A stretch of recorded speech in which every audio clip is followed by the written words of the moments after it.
The first rule of Fight Club is you do not talk about Fight Club. The second rule of Fight Club is you do not talk about Fight Club. Yeah, well, that's just like your opinion, man. The Rocky Horror Picture Show. For tonight is the night that my beautiful creature is destined to be born! You see that? What are you gonna do? Knock my block off? Killer clowns from outer space. Meet little Melvin. He's a 90-pound weakling. Everyone hated Melvin. Yeah, I'm gonna take this mop and shove it down your throat. Oh my God! Maybe it's time to take a vacation.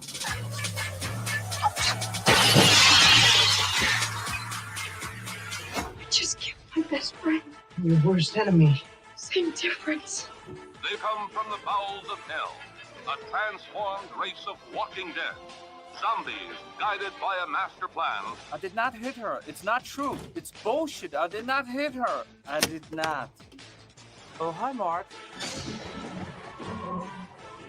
Has he ever told you about his friend Frank, the giant penny? What? Have you ever seen a portal?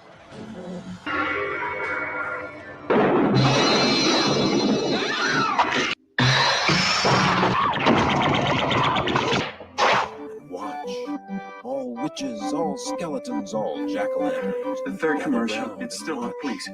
Take off the third channel. The third channel, it's still running. Stop it, please. For God's sake, please stop it. There's no more time. You've got to, please, stop it. Stop it now. Turn it off.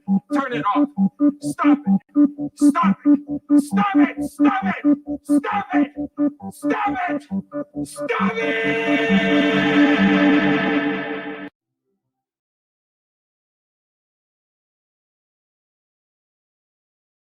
I am Torgo. I take care of the place while the master is away. Yeah, it worked. That was so good. That was a bravo. Well done. It was a 14-minute long intro. I got it down to 2 and some change, so pretty good. It's all about trimming the fat. Release the extended cut. Welcome, everybody. Tim, Mike, Huck, and all of you watching at home. Yes, tonight we're talking about cult classics, if that wasn't already obvious by the title of the show, and the weird clips of things that I just showed everybody. I have 4 really awesome guest videos lined up. They're a little chunky. I had about an hour of footage between all 4 of these people. I whittled down to about 5 minutes each on average, so not bad. But because of that, I think we're just going to jump right into it. We got multiple segments here. We'll just go into the first one, and that's the whole theme of the show, and that is cult classic.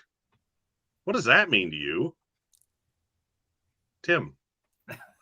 Oh God, this is it feels like such a loaded question. It's so hard. But basically, if it didn't do, it's not a Jurassic Park or some massive blockbuster, just some kind of little under the radar movie that maybe bombed at some point or just barely skated by, but it's gained a massive following over the years. I feel like that is what a cult classic is. I think it's so tough to define.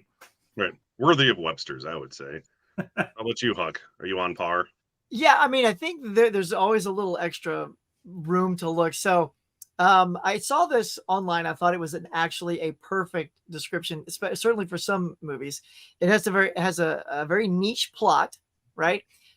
Quotable and rewatchable. Okay. So the more it hits those, the more you just can't wait to go back to it. And the pop culture aspect of it that just goes beyond its time of release, right? Like it's just timeless. Like even if it was released at this time, even if you watch it now, it doesn't have that dated feel to you personally. And there's even so if something was minorly a hit at its time, let's just say, and we'll talk about mine later, but it was slightly a hit, and then it just kind of disappears from society, right? No one talks about it, and then it kind of comes back. That has a cult status to it then. So I think something in that regard can also be cult status. I like that. Well, you, Mike. Yeah, so cult classic has had to underwhelm in some way, shape, or form. So when it came out, it did terrible at the box office, or maybe it didn't get a good critic response, or a combination of the both. But later on, it gained its fans. That's the cult part of it. So it gained a group of dedicated people that just absolutely love the movie and champion the movie for years to come. And sometimes it takes a few years, sometimes it takes over a decade. It just depends. Right.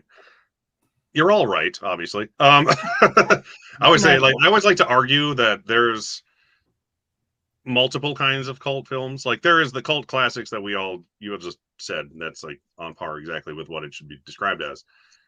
But there's movies that are massive hits that are also cult films, in my opinion, because there are those people out there who will like kill for them.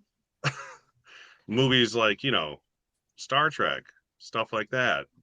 Could be one of those nerds. You could be a superhero geek like myself or Mike. You know, the MCU films, they have a cult. Everybody sees them, but there are those people. And then you have your Twilight fans. Wow, that was well played. But thought of that earlier today. But seriously though, but like Star Wars fans and stuff like that, like that's all they watch. Like, they don't even know other movies exist except for the original Star Wars trilogy. So I also consider those cult films, but in like a weird, bass-ackwards kind of way. Other than that, you're all 100% right. And I'm just going to jump into my first guest video because he literally goes through everything we all just said put together while showing off his amazing thrift store where he sells, essentially, cult films. How fitting, am I right? So let's see what Mr. Chris has to say about cult films, shall we? Let's add him to the stage. Christopher, and I own Retro Station Baltimore video store. I guess we're here to talk about cult classics. Cult classics are usually movies that have, you know, of course, a following of some sort. Usually something that's quotable. People like it for some odd reason. Some of my favorites are cult classics, in my opinion, for different reasons. If they got a physical release, especially with a really nice company, video vertically, usually so I had to rotate it. I had to zoom into this lend and some rotate credit every to time he pulls me off the it shelf. having some So kind that's of why it's following. So like even That weird works. stuff like this, like Almost an Angel, It looks it's a better real than hard just movie making to it find for a long time. But I imagine there's some kind of following for it, or else it wouldn't be out on this. Kevin I'm Smith, going to that's a good way Baltimore to make in, a cult November. classic, is Well, there you to go. run up your Oh, credit yeah? card and Yeah. everything and just goes balls to the wall and I see found if him you on can make Instagram. something I'm good like, with this your guy's friends or on a I didn't low ask him. budget. I can make a little And look commercial at for Kevin his Smith's store and career throw the now. address Drop and Dead everything. Ho, ho, Fred, that videos. definitely I has a took over Star following. Wars. I hated it when it came out. I got one recently and watched it, and I actually love it now that I'm older. Weird Science, some of those Hollywood Weird movies, Science. John Hughes definitely He's made got a lot of cult weird ones classics. coming up that I have This to is keep in. probably my We got about 20 favorite minutes of footage of him looking cult for classic, movies. especially sci-fi. Yeah, Type they of were. Some of the weirdest ones that I've That ever definitely heard. fits by the John mold Carpenter. That has a big cult following. Now here's one I want to talk about. Considered not a great Roadhouse for Hollywood sure. movie, and it won like Razzies, I think, and all that kind of stuff, like the Bad Award. I've always made jokes about this, and I like the movie, and I joke about it, and that's a weird cult following with this one. It's almost like you like it because it's bad and you like it because it's good. Blood Diner, Sleepaway Camp. A girl from this has made a living off of being just this one movie. Texas Chainsaw Massacre. Yeah, just what a movie that changed cinema, I think. Heavy Metal, a lot of Ralph Bakshi cartoons. Oh yeah, Heavy Metal. Classics. And like I said, I think a cult classic is just a movie that has a good fan base. I love this. It's almost like when somebody is a Christian and they know Don't Jesus. tell Mom. They meet somebody else that knows Love that Jesus, one. but they don't know that person. Like, oh, we got a friend in Jesus. That's how I feel about movies. Oh, you like Don't Tell Mom the Babysitter's Dead? So do I. Let's quote it. This it would be fall under that kind of like trauma type, independent, weird movies. Class of 1984. Then there's some movies that are suck so bad they become classics. Shazam. And Steel. Airborne, here's a weird one that I love a lot. I love Airborne. It's Pat. Just watched it recently for the first time. I've watched it 3 times since. It's one of my favorite movies. Favorite comedies ever. Idiocracy, that's definitely got a following. Howard the Duck. There's one, Hot to Trot with Bobcat Goldthwait. John Candy does the voice of the horse. Never heard of It that. might be his last thing he'd ever did. John Waters right here in Baltimore. He makes cult I did have some movies, John Cry Waters Baby, clips that Pink I had to Flamingos trim with out of the Divine and intro. stuff. But Serial Mom's my favorite. Pauly Shore or something.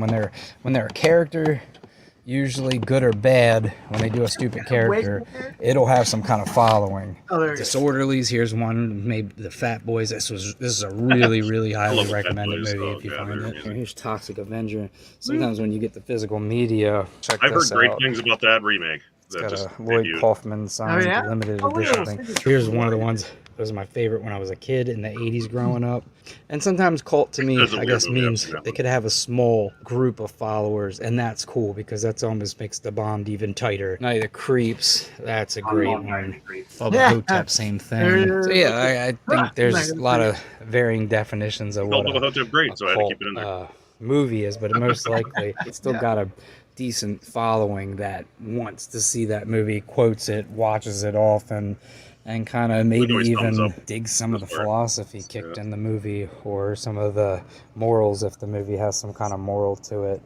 It's something they apply to their life. I know I'm really bad with the Clerks and Kevin Smith stuff and John Hughes stuff, and even Stephen King and John Carpenter and George Romero. And there's some kind of commentary in there that resonates with me as well, and I use in my daily philosophy somehow.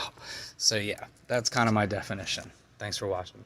Well, shit, I'm going to Baltimore and I need to work that Yeah, stuff. Yeah, man, you're in trouble now. I thought it was perfect. It was too perfect. I'm actually going to remove him from the studio so I don't actually play that clip twice. But yeah, how perfect is that guy for this? I was lucky. I was able to put him segment by segment, video by video. It worked out. I'm going to get into the comments because we got a good chunk, and I don't want to skip anybody here. Caveman was here bright and early because he's a caveman and he's old and stuff. So slap that like button like Will Smith would do. I always say. Johnny's here. What is up, cool kid? Johnny? The Simpsons man is here. Hey, who's that? You'll find out in like 10 minutes who that is. And I love The Simpsons, so you know I like him. Tony's here. He can't talk. He's sick, so he just gave a thumbs up. Oh, hey, Tony. We'll take that. Tony. We love you. Dimension Scott is here. Thank you for coming, Dimension Scott. Lance Jackson, the movie fan. Hey, happy Sunday, everybody. Hey. How to feel this? Gotta put some punch in it there. Come on. Fat Albert, that thing. I didn't even realize this picture was there. Yeah. Remember, I'm blind and I have cataracts, so I can't. Oh, okay. All right, well, I got you covered. And my video is this big on my screen right now. But Tiana is here with a super chat. Tiana, look at you. We love you, Tiana. TL Lectors Club #1 fan. And it's my first super chat, so thanks for that. I would have played you a clip, but I got too many other clips to play. But we love you. And you're in our thoughts, by the way. I think Tiana was also my first super chat. That's how amazing she just does it to everybody. She's like him popping everybody's live stream cherries. That's Tiana for super chats. But Tiana, #1 fan, as I always say. Hello, Tiana. Adam is here. Party people. Holy. Pat Whole Home Video. What is up, Pimp? What's up? You'll see who this guy is if you don't recognize his name later, too. He is an amazing person who I have known for 25 years in real life, not just through YouTube. So you'll like him. Welcome, Miss Caveman, welcome. What's up, Miss Caveman? Let's see who's. Kitten Paws is here. Oh. Well, hey there, babe. I sent her the link. What's going on here? Let's stand away to everybody down here. Let's make sure I don't miss someone. Blah, blah, blah, blah, blah. Okay, strangers don't know. That's my wife. I don't just call anybody babe. Ryan agrees that Star Trek is greater than Star Wars. Let's go, hat hole. I would disagree with you before I stopped caring about Star Wars. And Mel is here. Thank you, Mel. You're awesome. You're always everywhere, too. You're like Tiana. Are you the same person? I've never seen you in the same room together, so it's the only explanation. All righty, then. Yeah, everyone's just saying hi to everybody. I love it. Thanks for being here, everybody. So let me scroll. Oh, I got to go to the brand thing. Too many things to click on. How do you guys do this all the time? So we're going into the Collectors Club. You know, it's in the name, but this time it's a little different. We're doing Collectibles. Get it? It's a joke. It's a play on words. Play on words. I got it. We're just going to go in order here again. I have you in order for reasons, and this is one of the reasons. So, Tim, we'll start with you. I heard you got something that cost you $3 $10. You were telling us yesterday. Wow. Yeah, but I'm gonna get to those. But so start off with some Tar Man. Yeah. Trick or Treat Studios put this out. It did not come with a stand for some reason, so I got a stand. Oh, Tarman. Yes. Zoom you in here. Sorry. My kid walked So in exactly when you cool. started talking. There you go. Very, Does very his mouth cool. move? Does his little jaw go? Oh, yeah. Yeah. Oh, does it? Nice. Oh, no way. Nice. He comes with two heads, too, because they had two different heads during filming. The one for biting, for the one scene with biting the brains, and then the one that the actor just is wearing the rest of the movie. So, very cool with that. We have a critter. Nice. nice fluffy critter. Let's see. Let's go with in the box right now. There you go. I saw that the other day. Oh, dude, it's I think I did too. Yeah. So where'd you get that nice. from? What? Where'd you get it from? I bought it eBay. It's okay. around. It's around. It's been out for several years now, but it does light up. But I have it in the box right now because I'm taking it to Comic-Con next month to have Carpenter sign right there. Sweet. So I've reboxed it up. So you're gonna have him sign the hood or the actual box? No, definitely not the box. I hate having the box signed on stuff. Hate it. Yeah, sign the hood. Have the actual car on the roof. Nice. Yeah, man. Like that a makes Dukes of sense. Hazzard car. I saw Christina at Target once. I was like, I should get it. I have so much stuff here. Go, Tim, go. Nice. Of course. What's cool about this is it's Evil Dead 1. If you notice, a lot of the merch is either Evil Dead 2 or Army of Darkness. It doesn't feel like 1 gets that much. You know, this is still Ash with 2 hands. We don't see as much like that. So, outside of like t-shirts and like 2 NECA figures, there's like nothing for the first one. You guys might like this. I love that. Hello, my honey. Hello, my baby. Hello, my ragtime gal. For anyone watching that doesn't know, this is from the very end of Spaceballs. From the what is it, soup, right? Where you eat it and then this little chest burster thing. Special. Right. And it came out of John Hurt again. I think I never laughed harder up until that point watching anything when that scene came on the first time I watched it. So what I bought yesterday, I bought this box right here. What is that? Inside has 1/6 figures for the trick or treaters. Ah, nice. Wow. And of course, there's the witch too, which. Right here. Who made that?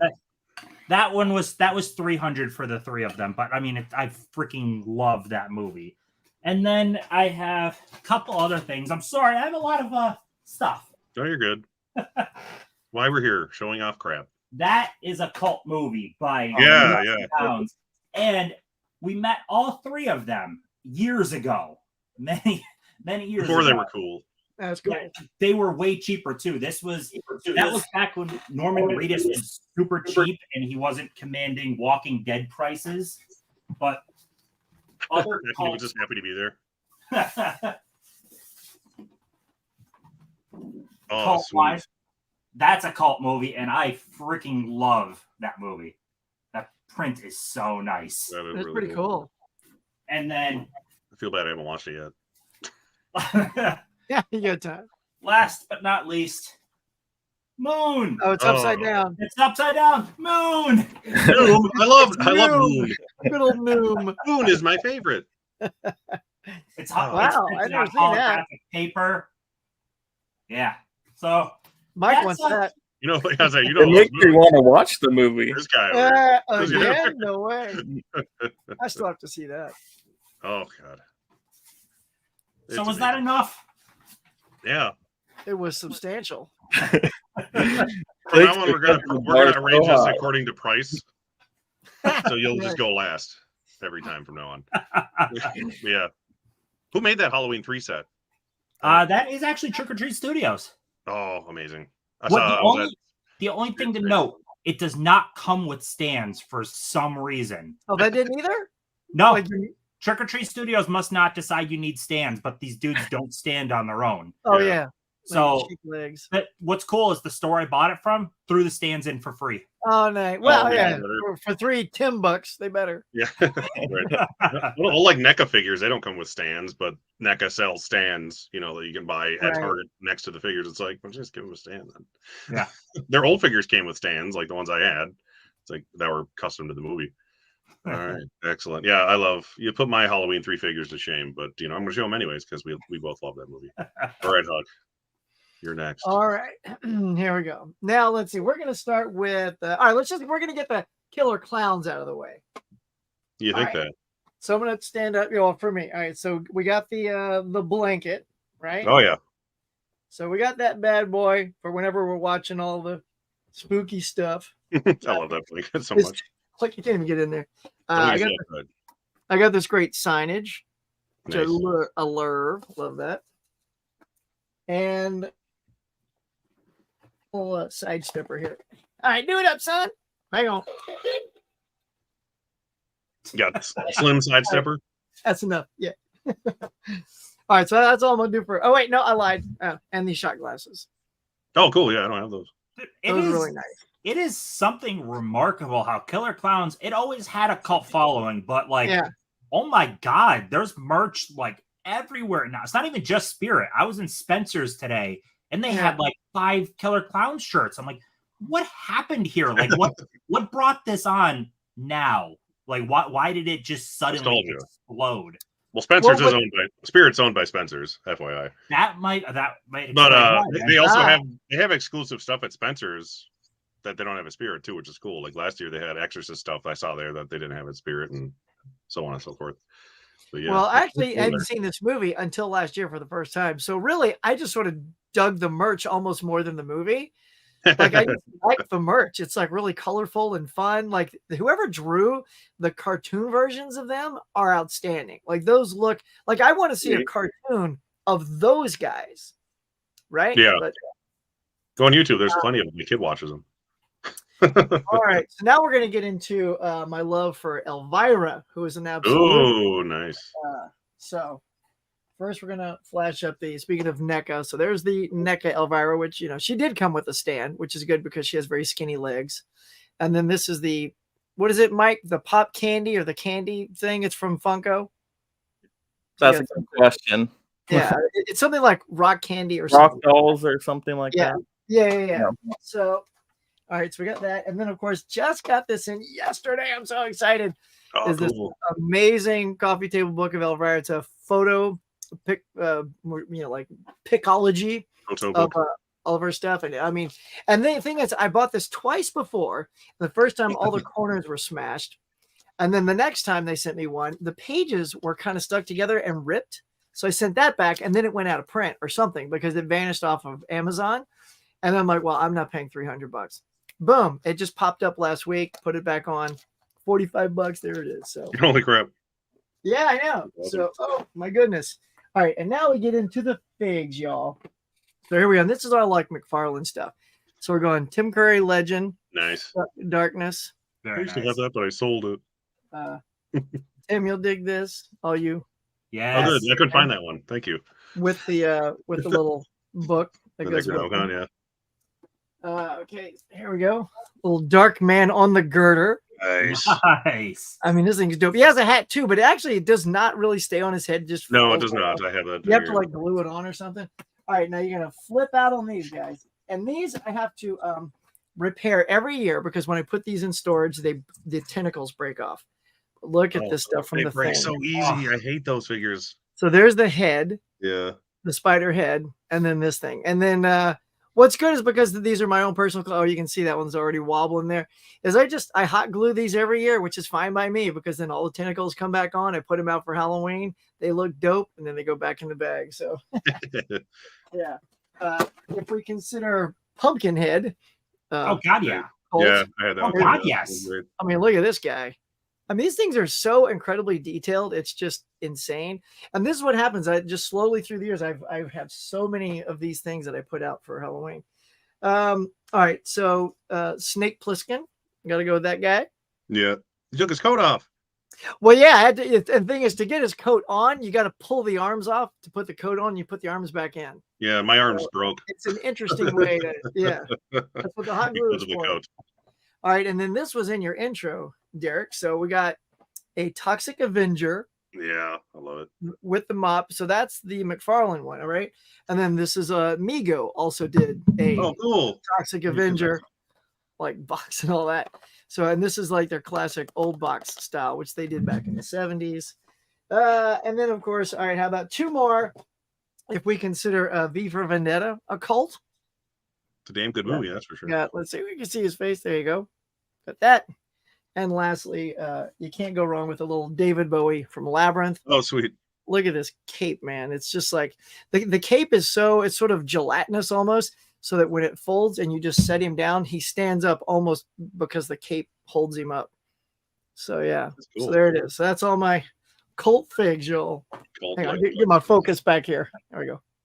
So, Huck, since you showed Elvira, there's a company that makes a lot of statues called Tweeterhead. And they just unveiled they're doing a new Elvira that is she's 1/4 scale, which is what those along there are. Oh, nice. It's freaking gorgeous. Oh, snap. I'm thinking about ordering it because Tweeterhead is generally pretty affordable, and she's going to be around 18 to 20 inches tall. Somewhere in the ballpark. Yeah. Wow. Nice. Yeah. That freaking pumpkin head back there, that sucker is like almost 30 inches. I know. It's good. Yeah. Wow, that looks cool, dude. I think they made an Elvira Toonie Terror figure too. That just came out. For that, and Elvira is going to be at Son of Monsterpalooza is our Comic-Con thing coming mid-October. So I'm hoping to bring that big old book with me. Oh, that'd be perfect. Book. Yeah. That NECA that you have, there was actually a run. They did the same figure in signed boxes. It was a small run.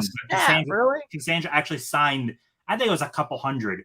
But that was pretty cool. That's great. I'd love to get that. You worked out because you showed every Movie Maniac figure I either sold or didn't grab for tonight. So thank you for doing that. Oh, you're welcome. I almost grabbed my things, but they break, like you said. Oh, yeah. And I couldn't find my Ash, so I grabbed a different one. Good. I took care of that. Well, especially when you store these in the garage and the temperature goes up and down all year. Like sometimes I pull them out, like an arm will just be like curved. Yeah. I was like, I have the other thing one, but it's buried. I'll show that. Maybe we'll show it next month during horror season. But that's funny that we have very comparable pulls. Yeah. You didn't have the Killer Clowns one though. The real toys, the Toxic Avenger one you had, and the Darkman. Oh, it's funny. I do have the Migo Killer Clowns. They weren't in this room. You just reminded me. So the new ones, yeah, I've seen those. Yeah, I do. You had those, I think. I saw those on Hot Topic. That's awesome. All right, Mike. I know you love your cult movies, and you said you have dozens and dozens of things. Of course. Blow us away, Mike. So yeah, I'm not freezing on you guys, right? No. You're good. Okay. You're just sitting very still. All right. So I got a few pops, I got a couple plushies, and a few pens. So this Elvira is not 20 inches tall. Here you go. Here's an Elvira pop keychain. Nice. Mm-hmm. All right. Next pop, we got Clockwork Orange. Oh, nice. Large. Yeah. So with the clown nose. Definitely a cult classic, even though it got some, critic acclaim. Not everybody loved it. Not everybody's cup of tea. I love it. All right. We said Simpsons was a cult, so you got the belly dancer Homer. There you go. All right. It's a cult to me, at least. And then you got Chuckles from Trick or Treat. Oh, yeah. Mm-hmm. Spirit Halloween exclusive. Mm-hmm. I saw that today. All right, let's go with the little Ash. Yeah. Here you go. A lot of ashes tonight. Gonna have a little Ash. And then let's go with a larger Ash. But Chase, this is a Chase one. Oh, it's all bloody. Get all the blood on it. Yeah, that's the original Evil Dead. Mm-hmm. All right, and then we'll go with They Live and get you guys a couple pops here. So you got the Chase of course. Cool. The black and white one. I like the black and white one. Yeah. Both are great. But they're both lovely. They're awesome. All right, let's see. All right, and then I know Tim had a Critters, but I have a different kind of critter. So here you go. Nice. Something to sweet. with at night. So there you go. Where are you guys getting these critters at? I know. Sure, I'll get one. And then you gotta have Ludo from Labyrinth. Yeah. Another one. All the accidental collaborations between people. I know, right? Perfect. And then just a couple pens I picked up in New Orleans. If you guys can see it, let's see. No, let's see right there. Yeah, it's okay, coming. they live in a van down by the river. Yep, there you Oh, go. that's on that t-shirt. I got it. Oh my Yep. god, that's funny. And then you gotta have this one here, like Sailor Mars attack. Yep. Mhm. Okay. And then I don't know if we count Stranger Things about how Fire Club they treat it as a cult in the show, so I'm gonna count. Dude, when I went to Fan Expo in Philly, what's the name of the guy that played the guitar that Eddie? everyone freaking loved? Everyone likes Human Torch. Oh my god, the there I saw, no joke, hundreds of Hellfire Club shirts. Yeah.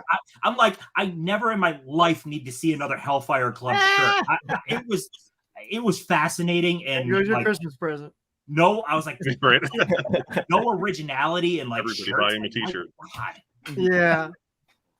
I mean, when it's the only thing you're really known for, it's like, what do you expect? But pretty soon he's going to be Human Torch, apparently. So, that's something. Dude, he was one of the most expensive people at the con, and I looked at his, what he did, and I'm like, you didn't do very much. Yeah, he's recent. That's why. Yeah, Really? he's relevant. Interesting. All right. Well, this worked out. Pretty much everything I pulled is stuff that I don't think anyone else really grabbed. Sweet. So, might as well go Killer Clowns first too, right? Hell yeah. I got this little half the stuff my kid picked out. He picked out this one earlier this year. Yeah. I need to get the rest of them. Still have the tag on them. Oh, too many things to bang into that I don't want to break over here. I'm sorry. I got that. You got a great beard, by the way. Thank you. I was going to trim it to look like Walter. I just did not have the time. From Big Lebowski. I got this one that lights up. You can't really tell it lights up, but it does. This is very cool. And I think I've seen it once this year at Spirit and not since. And I've been to 9 different stores, as we all know. These are my big heavy things I'm grabbing first. Finally unveiling this. I've had it for months. And I've had it hidden in the garage away from my kid. I'm like, all right, I'll show this tonight. And then if he wants to play with it tomorrow, we can finally have it. I still need to find Shorty. Those are the Toonie Terrors. Oh, yeah. And then the Snow Globe. You didn't show this from last year. And then I'll just grab my Killer Clowns bag. Oh, that's a good bag. It's down here. Just trust me. But I have the Halloween 3. Oh, hell yes, man. Mask. Hell yes. I love it. Trick or Treat Studios is losing the rights to Halloween 2, 3, and Child's Play and like everything else this year. So if you want to buy stuff from them, get it now because it'll be expensive. The Witch Mask. I saw all 3 of these at Spirit today. I've never seen them at Spirit until today. I got this at my local. You have to wear that for the rest of the show. So no, that hurts. I know. I've already worn it for a different show. All right, you showed Slim, right, Huck, the sidestepper? Yeah, I think that was him. Okay, Yeah. well, then I'll show the Slim Yes. Other thing. Yes, it was Slim. I just looked. The wall hanger. Oh wow! One of these days I'll hang it.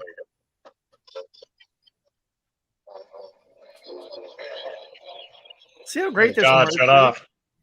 It can't be turned off once you turn it on, by the way. No. We'll just do this while he's going. God, Spiky. Okay. Yeah, it's either turn it on once and turn it back off, or it does not turn off. I got the jumbo glow-in-the-dark pop. What else do I have here? I have one more Killer Clowns thing, I thought. There it is. He's hiding. I didn't get the $100 popcorn gun, but I got the keychain. So that's cute. So much more affordable. Yeah. I Takes got a my break. less impressive Halloween 3 action figures from Toonie Terrors, but they're still adorable. They come in a set all together. And yeah, let's show some BBC love here. Bubba Hotep itself. Nice. Elvis from Bubba Hotep.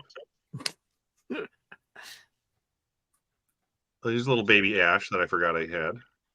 He's adorable. That's awesome. And we'll get into Army of Darkness stuff here.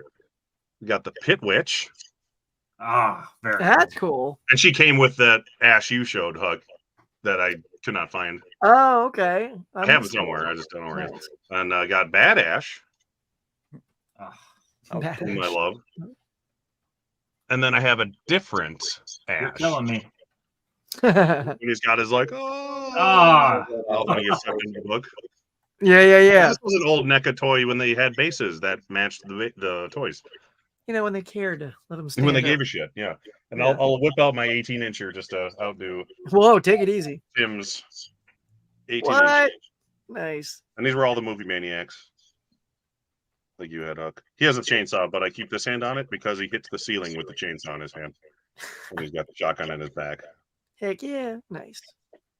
Yeah. I was like, oh yeah, he talks too. I don't know if he still works. Well, Mr. Fancy Pants. I can't believe that thing still works. It's like 25 years old. That's pretty funny. And Oh, that's one. the original battery. It is, yeah. That's One more. I found it cleaning today. I found that's this cool. at Hobby Lobby.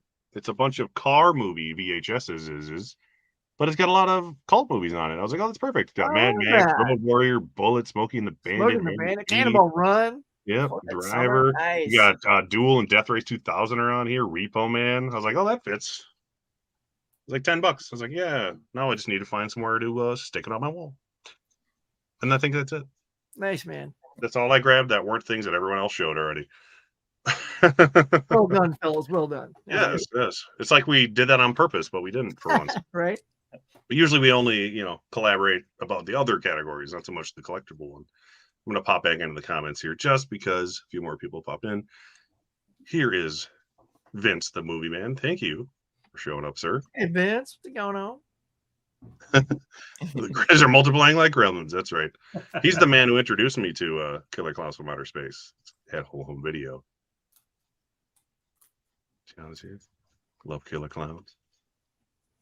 That is cool, Derek. That is cool. Whatever it is you're referring to. Okay. That was good. Wait, I almost forgot to play the next video before I got into the thing. Yeah. This is a very collectible focused video. That's why he is next. He was in the chat earlier. His name is David, and he is the Simpsons man. And I'm really want to give him all my money, and you'll see why. So it's coming up. He has such a great IG page. Yes, he's on Instagram. All these people, I put their YouTubes if they have them, Instagrams, store pages. Go to the description. All that stuff. Subscribe, as everyone says, but especially these four because they're amazing. What's going on, everyone? This is the Simpsons man, and I talk about all sorts of Simpsons items, Simpsons reviews. We do unboxings. We do Simpsons food reviews. Anything with the Simpsons, I try my best to cover it. So first of all, as you walk into the room, you will see this Homer and Blastoise, aka Homer Toys rug that I have as the focal point in my room. And on the left-hand side right here are just a small collection of my Simpsons shoes. I want These the next being one, the brand newest ones I just really picked up. to buy because I saw Stan them. Smith with the Homer in the Bushes. One of my favorite ones was Homer from the Assassin. Retro I want the Clothing. Assassin so He bad. actually made the Assassin shoe 100% wearable. I actually just wore these the other day just around the house because I'm scared to death that I'm going to get them dirty. I do have a few other shoes on this side. So Adidas made a wave of a bunch of different shoes. They had like the Duff one, the Krusty one, they had the Quickie Mart one, and then they had a few other ones right here, like the Moe's Tavern and a few others. But then we have a bunch of different Vans right here. We have more Adidas shoes. And then we got these old school high top shoes right here. We have more of Adidas. And if you remember Heelys, I never even knew they Heelys had actually made a Simpsons shoes Simpsons like collab. this. Yeah. Wow. If you know me, you So know much. I love Simpsons Funko Pops. That's Lately, amazing. they haven't been doing that many crazy ones, but I do have every single one that has been currently made that features The Simpsons, including the original 4 that I kind of have put on this separate shelf right here. And this Lard Lad from McFarland is honestly one of my favorite ones I have in my collection. Another awesome item that I have are these Dan D dolls. Yeah, and they just kind of look normal because most of these are, but these first two, and I honestly should have these in a case, are actual samples. So this one and Lisa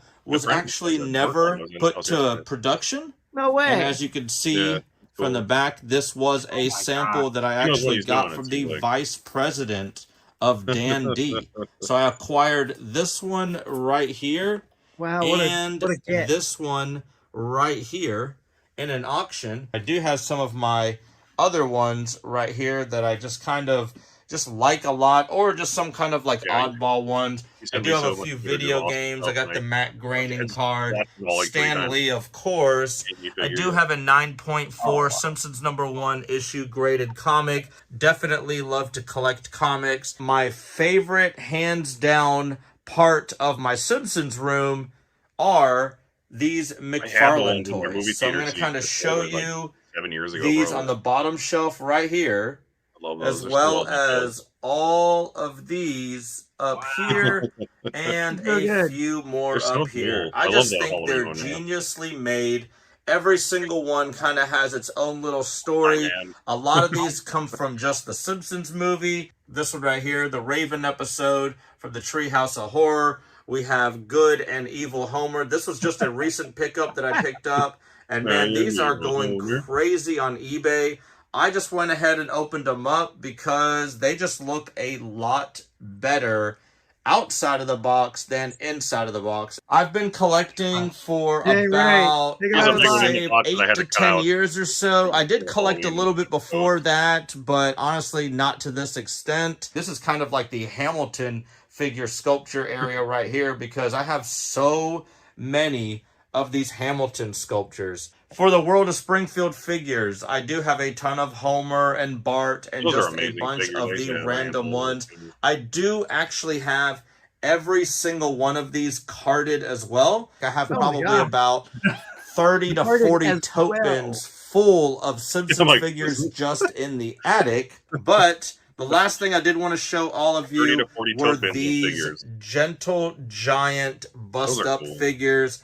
There's, I think, 5 or 6 in a series, or 5 or 6 series, I mean, and they are just amazing. So they all start off in a little box or like a little coffin, depending on what kind of series it is. And there are probably about 10 to 15 pieces each. Probably one of my favorite ones is this one right here, making babies in the closet from the episode.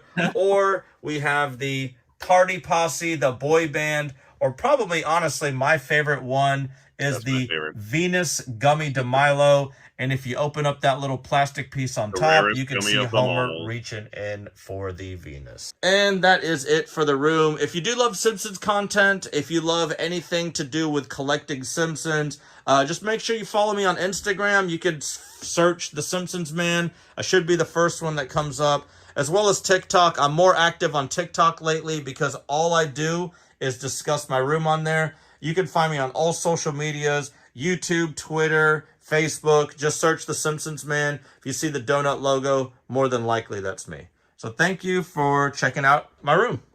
Dude, oh my God. That was so... You should see the other 20 minutes I cut out. Yeah. I've been following him for a long time, and I knew he had awesome stuff, but to see it laid out in a video, and there was so much stuff in there I wanted to see more on.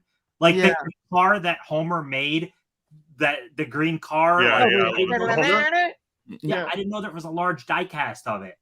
I know there was a Hot Wheel of it I've seen. Yeah, I have a little small one, but that looked like it was maybe like a 1/24th scale.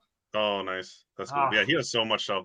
He has a store too. Like, go to his Instagram, and he has a store where he like resells duplicate figures. Like you said, he has 30 to 40 totes of extra carded figures. That's incredible.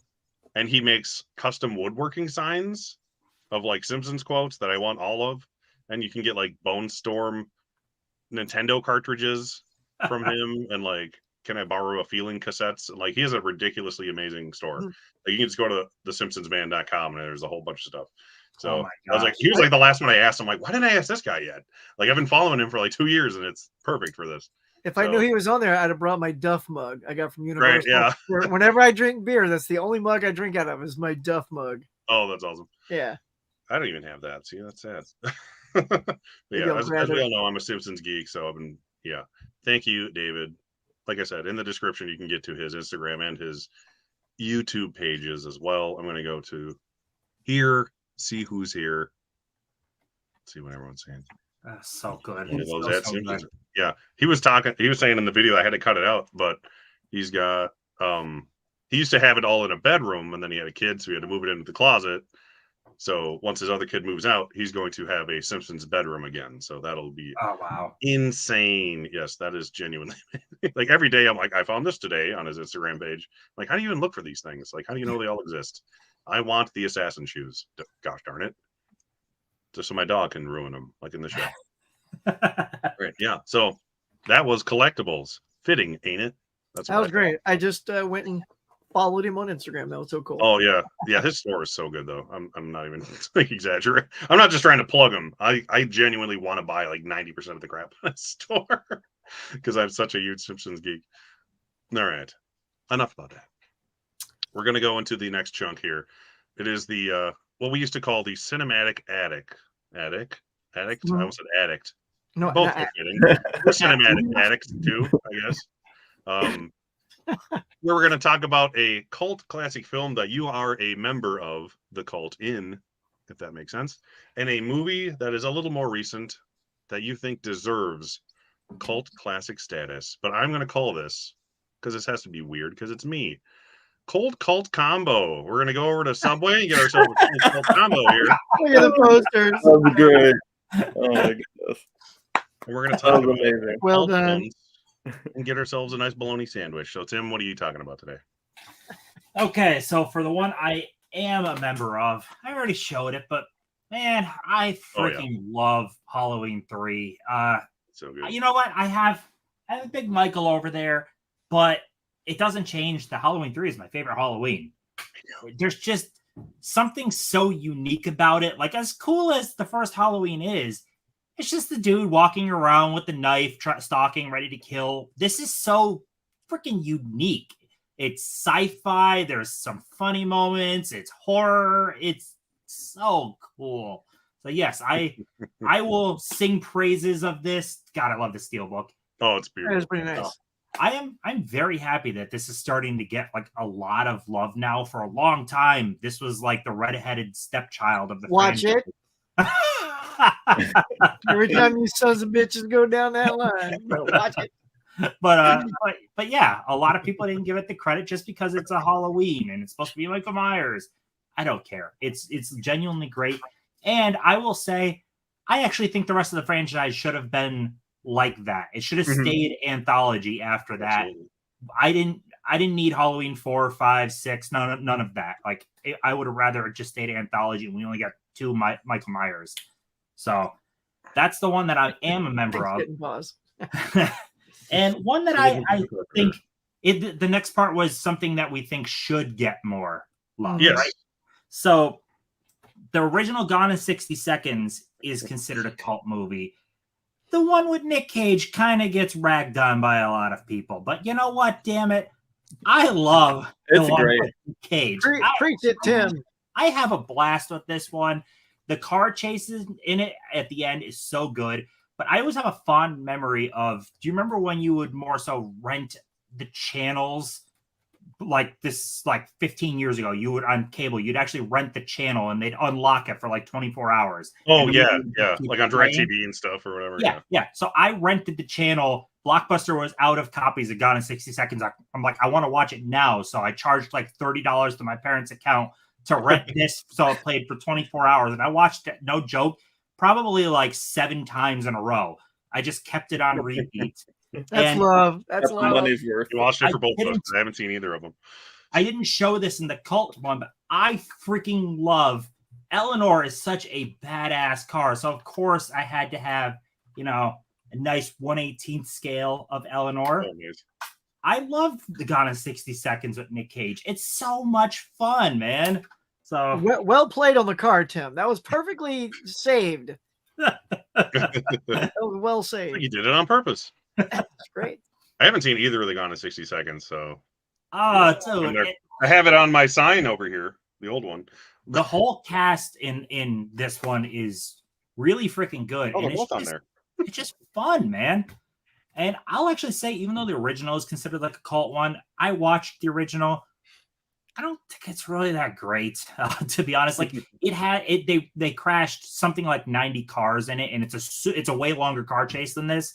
but I found it kind of a boring car chase. Like it wasn't shot well or anything. It wasn't engaging.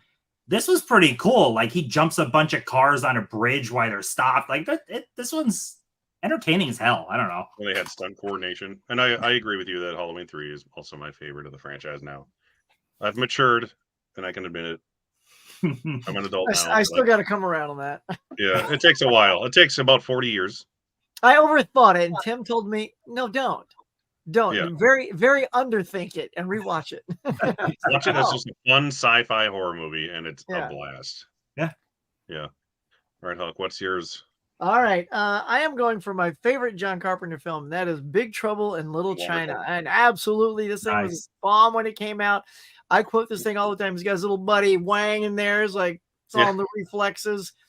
Basically, Wang's girlfriend with green eyes is like kidnapped, but also Gracie Law, who's like a reporter, kind of has, becomes like a little fling for Jack Burton. She also gets taken because green eyes are rare, and it gives David Lopan, this 2,000-year-old psycho, youth and power and all that.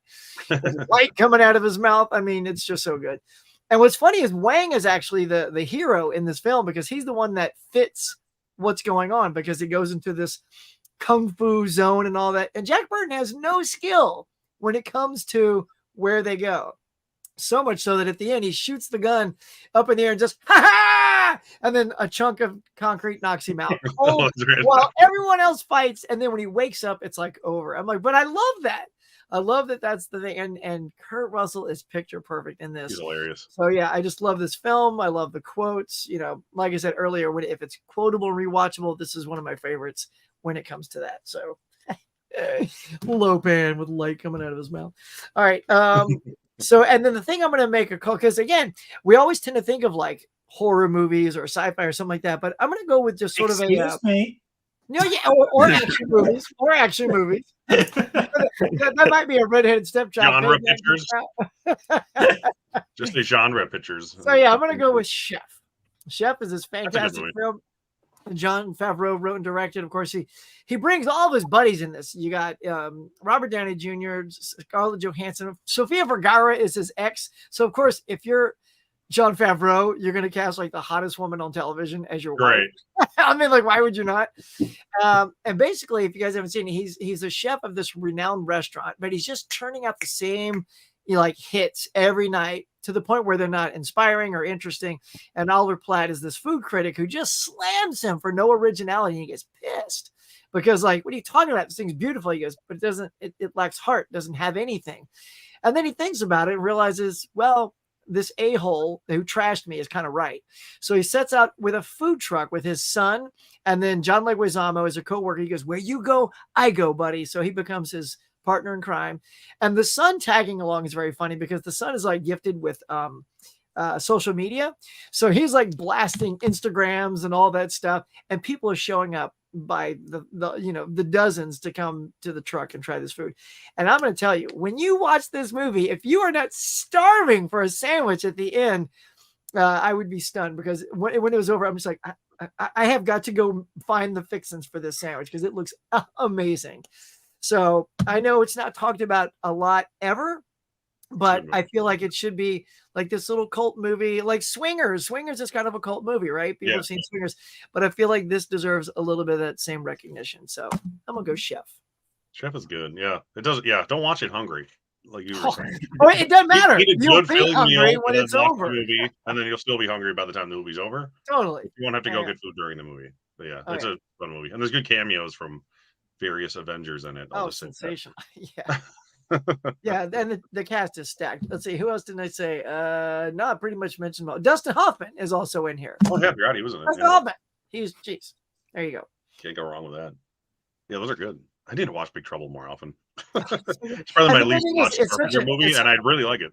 It's such an odd film too. Like I showed my daughter, and like as movie lovers, we're like, oh, that is not going to click with her.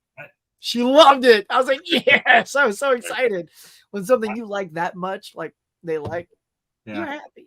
Yeah. I like how so far though both of us picked a Carpenter related, even though Carpenter didn't do Halloween 3. Yeah, he's still producer and score. That's right. That's right. It's Carpenter-esque. Yeah, he's a cult. That's what Did he is. Mike keep it in the Carpenter family?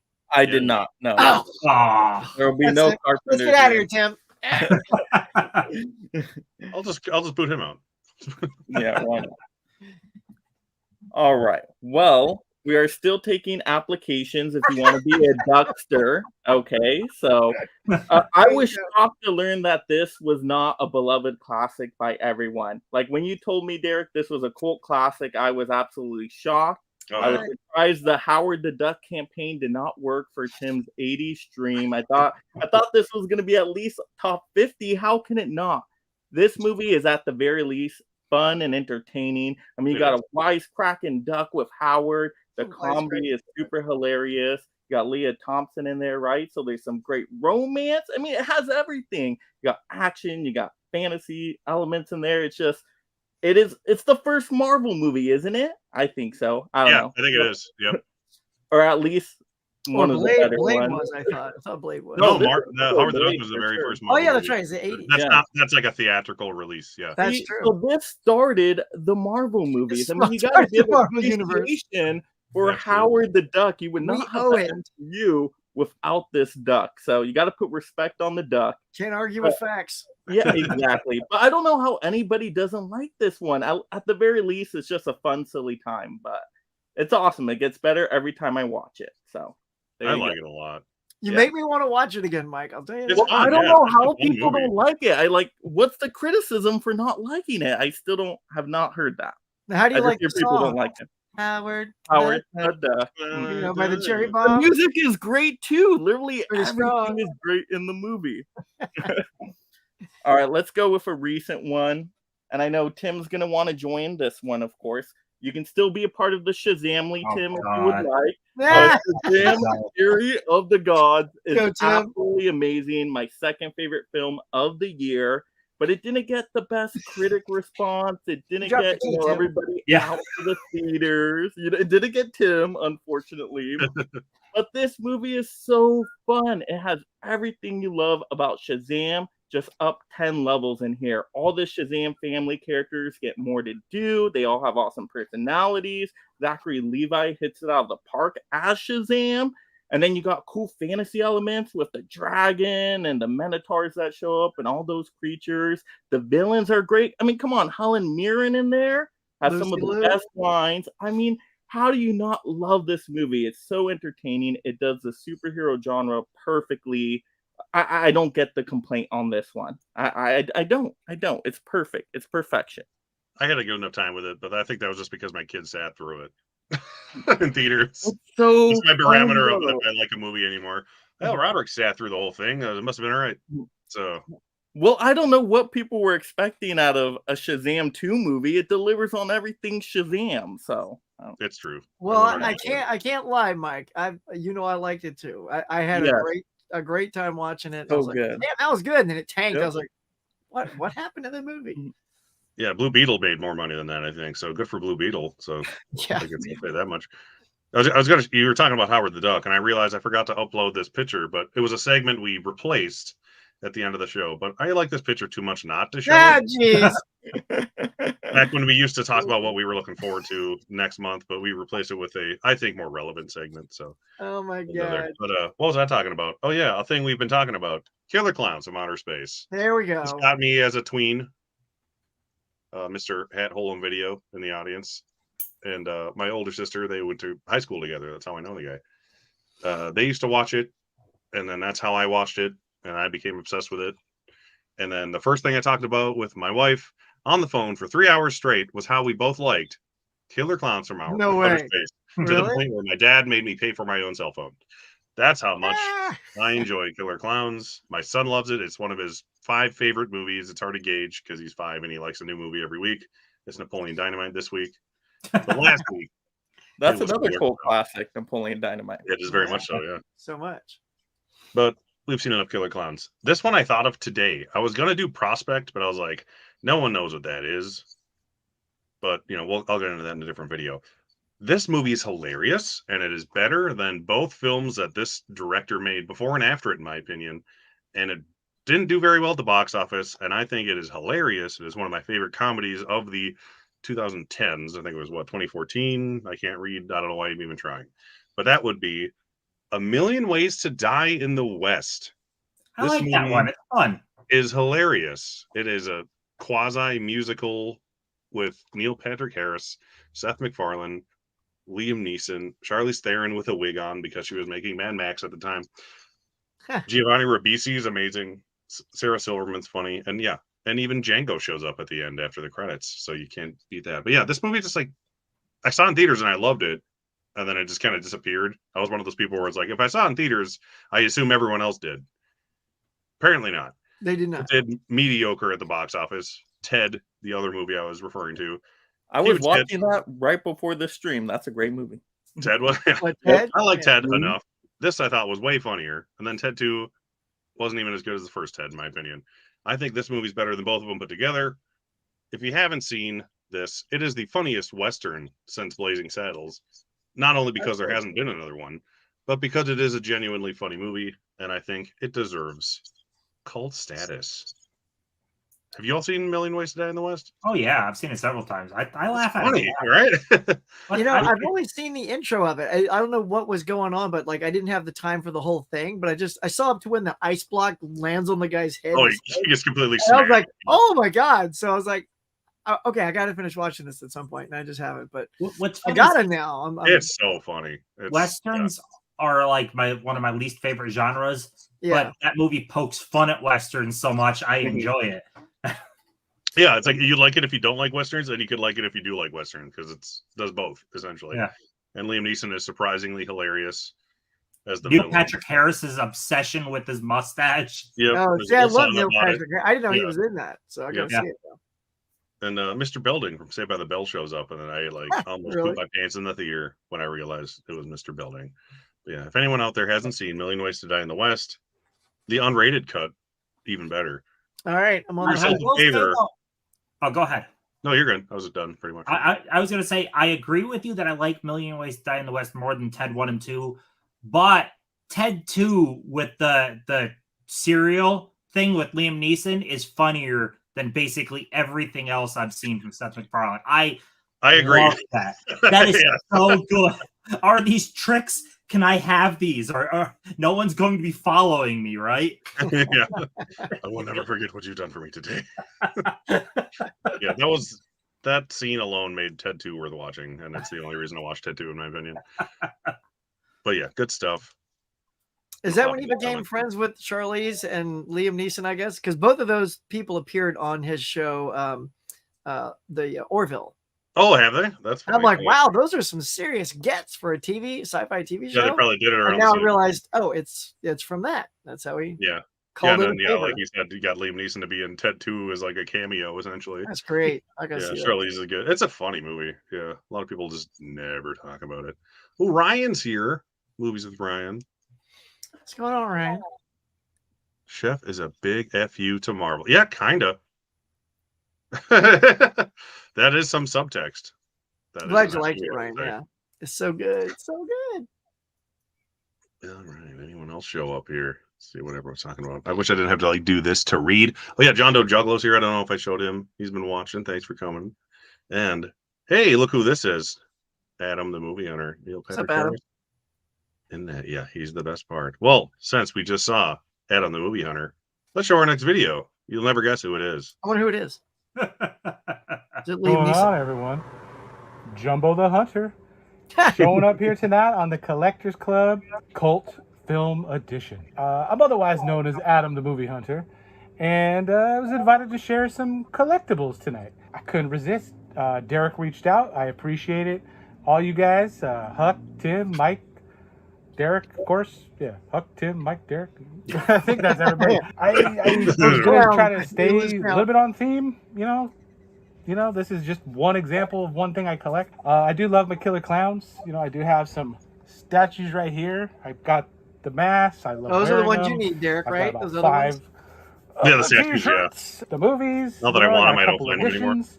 This being my favorite one, the Arrow release. Steelbook I have, the regular blue, a DVD. Cover I wish I had. The Timmy, you got the VHS, weird though, one, right? is still eluding me. Yeah, I got the But- FYA exclusive. Killer Clowns, just to kick it off. I do collect a couple of different things, actually. Movies, toys, generally on the NECA line, but I have some other randoms.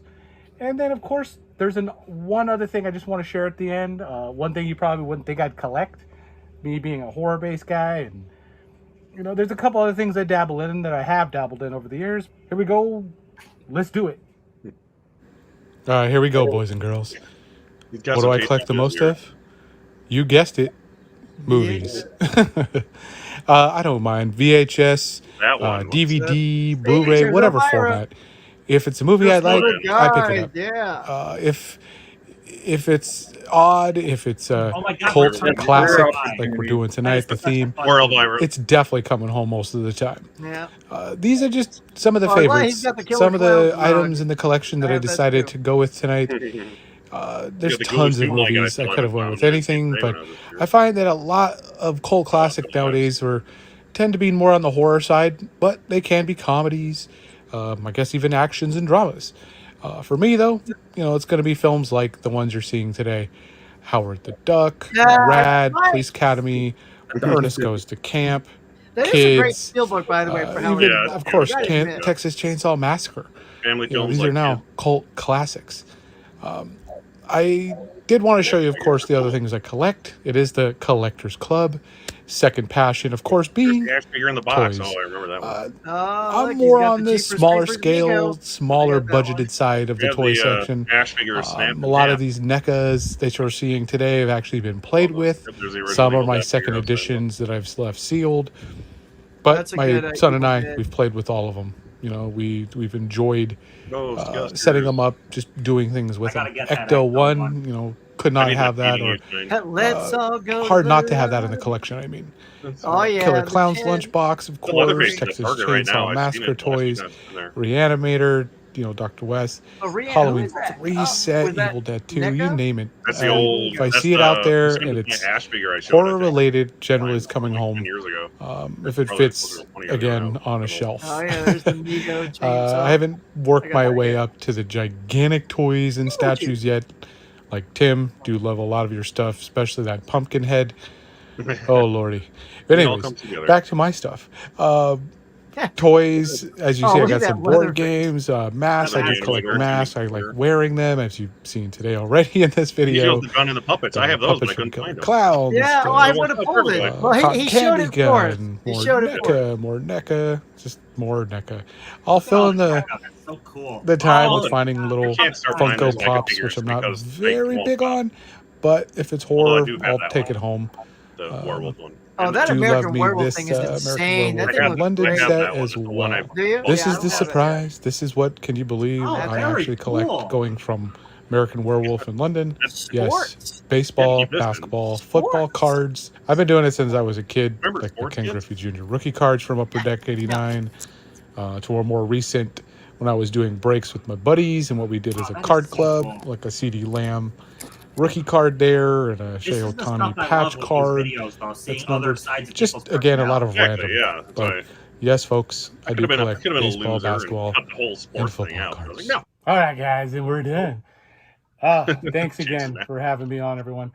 Sorry, Jumbo had to leave. It was his lunch break. Cotton candy Sunday, and yeah, I wasn't doing anything, so wanted to say hi. But anyways.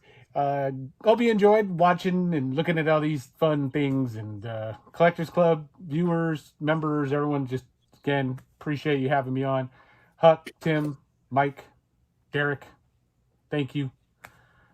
That's it. Later. That's very cool. Yes. All right, where'd we go? There we are. Yeah. I hate click the wrong button. And I especially loved seeing the cards at the end. That was really cool. Like, I already knew the awesome movies and stuff that he had. And a lot of us collect NECA, as awesome as they are, but like the sports cards, like that's something new I learned about Adam. That's cool. I like that. Right, exactly. Yeah, I was like, I could cut out this for time, but that's the most unique thing in this video. So why would you bother doing that? So yeah, thanks Adam again. Once Adam the Movie Hunter, we all know him here, but anyone watching who does not, his YouTube and all that jazz, Instagram, is in the description of the video along with everyone else in these little guest videos here. So yeah, do that. Subscribe and like and all that BS that we always say on YouTube. So next, we will go into our Hollywood Spotlight segment where we will talk about a person who started their career, director, actor, actress, whomever, in low budget / cult films and became super duper famous. And we're going to call this Hollywood Schlocklight is the name of this segment. I didn't try as hard with this picture, but it works. So here it goes. Let's start as usual with Mr. Tim. What do you got for us? All right, so I am going with Nathan Fillion, who doesn't quite fit the super duper famous part of that. Oh, he is. But I love him, and he has a heck of a following. God, I hope he does a con around here. I'm paying to meet him. Yeah. But he's been around for a long time. He's more TV than movie, but I love Firefly, and a good chunk he did a lot in the Whedon universe. So yes, Firefly was great. Absolutely screwed over by absolutely screwed over by the TV network. They played it out of order. They did a terrible job with it. They didn't know what they had. They played 2 episodes, and they played like the last episode first or some ridiculous thing, pretty much. But we still ended up getting a theatrical movie out of it, which is freaking fantastic. It's really good. So good. So good. He ended up. I didn't see the show. He ended up after that. He did a whole bunch of different episodes and different shows, guest starring here and there. Like I love Buffy. He ended up playing pretty much the big bad towards the end of the show, playing a character named Caleb. Again, more Whedon. So that's pretty cool. We got to see him in this horror classic, Slither. Slither is a lot of fun.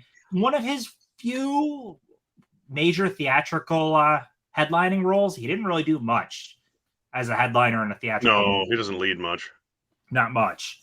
But we also got not this writer's strike, but go way back to the 2008 writer's strike. He got Whedon got a whole bunch of his cohorts together and made Dr. Horrible's sing-along blog super fun. So yes, Nathan Fillion right there. He's right here. I put him Captain Hammer on the picture there. Yes. Captain Hammer. And now he has finally, over the past decade, hit strides where his stuff is actually catching, which is nice to finally see his stuff last, where he got the role in Castle. And I loved Castle, and this show lasted 8 seasons, I think it was. It was around there. My wife watched it all. Yeah, she's a more show person. I love it. It still keeps his funny personality in it, but it's a little bit more grounded. Well, definitely more grounded than stuff like Buffy and Firefly. Right. a lot of fun. And even since after this finished, he is now on another show, another cop-related show called The Rookie, which is in like season 5 or 6. I know, right? He's so good. He's now actually having that luck because for the first chunk of his career, it was canceled, didn't perform well. Now he's actually having good luck, and I'm happy for him because he is so much fun to watch on TV. I will say, though, good gosh, he is who should have been Nathan Drake for Uncharted. Yep, agree. Yeah, he would have been good. He is Nathan Drake. They did a like 10 or 15-minute short film, fan film, showing what he could have been, and he was perfect. Yeah. Absolutely perfect. Like, if you play anyone that plays the Uncharted games, like, I swear they modeled it after him. Like, it's pretty much, yeah. Yeah, because he was like who everyone wanted to be Green Lantern, and he wasn't. Oh, yeah. He would have been perfect for that. And then he was, what was the other thing I just thought of? He was Wonder Man in Guardians of the Galaxy 2, and then he got cut out of it. But he pops up in the third one. So, yeah. He is going to be a Green Lantern, isn't he? And James Gunn? Let's hope so. He's like best buddies with James Gunn now. So yeah, Gunn was the guy. So yeah, he's supposed to be. I forgot what the Green Lantern is, but he's the like funnier Green Lantern. Oh, Guy Gardner. Yes. Nice. Oh, I can see that. At least I think so. I think that's what I heard in the news world not too long ago. Yeah, guy's a little bit snarky too. And who remembers? So this is a James Gunn movie. Yep. Suicide Squad with James Gunn.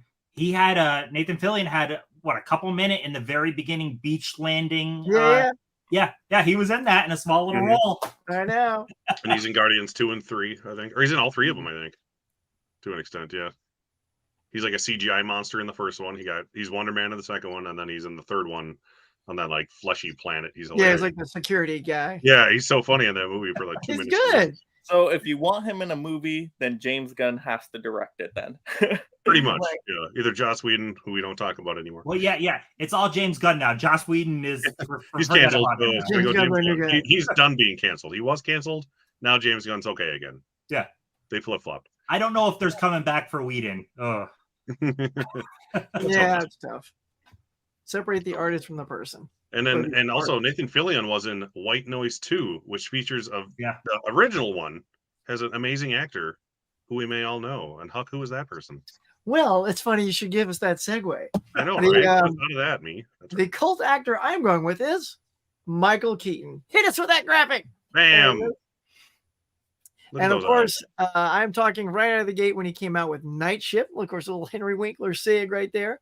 But Night Shift is like a fantastic comedy, directed by Ron Howard, Henry Winkler, Shelley Long also in it.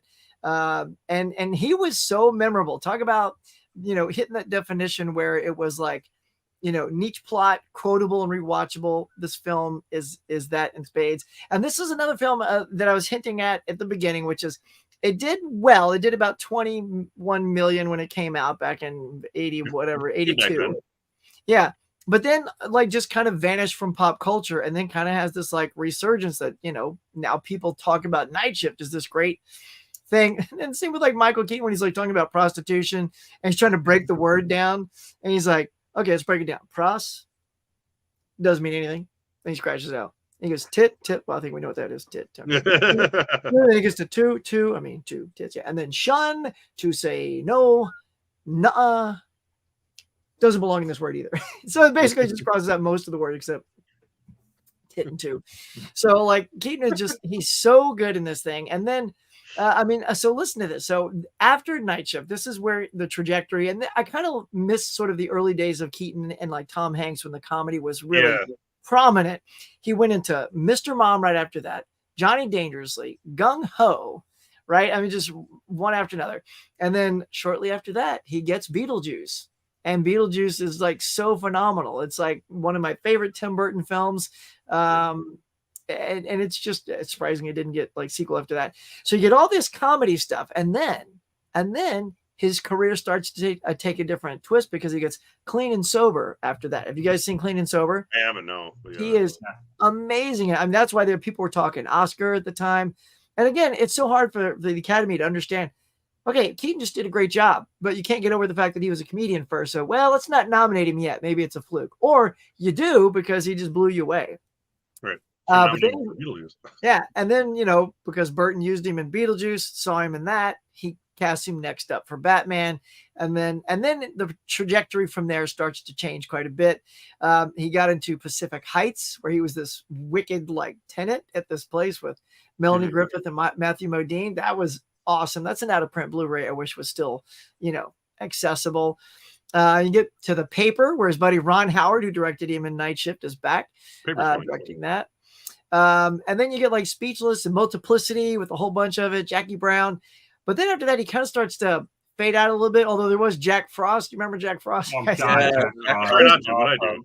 There's so many Jack Frost movies, and I keep forgetting when I think of it. I think it's ludicrous. I always go, that movie's stupid, and then it pops up like every kind of like Halloween or Christmas, and then I get kind of sucked in, and there's a lot of heart to it, and I'm like, well, this movie isn't really that bad. Like the concept sounds bad, but the movie itself, I thought was executed rather nicely. It has a banging soundtrack, though.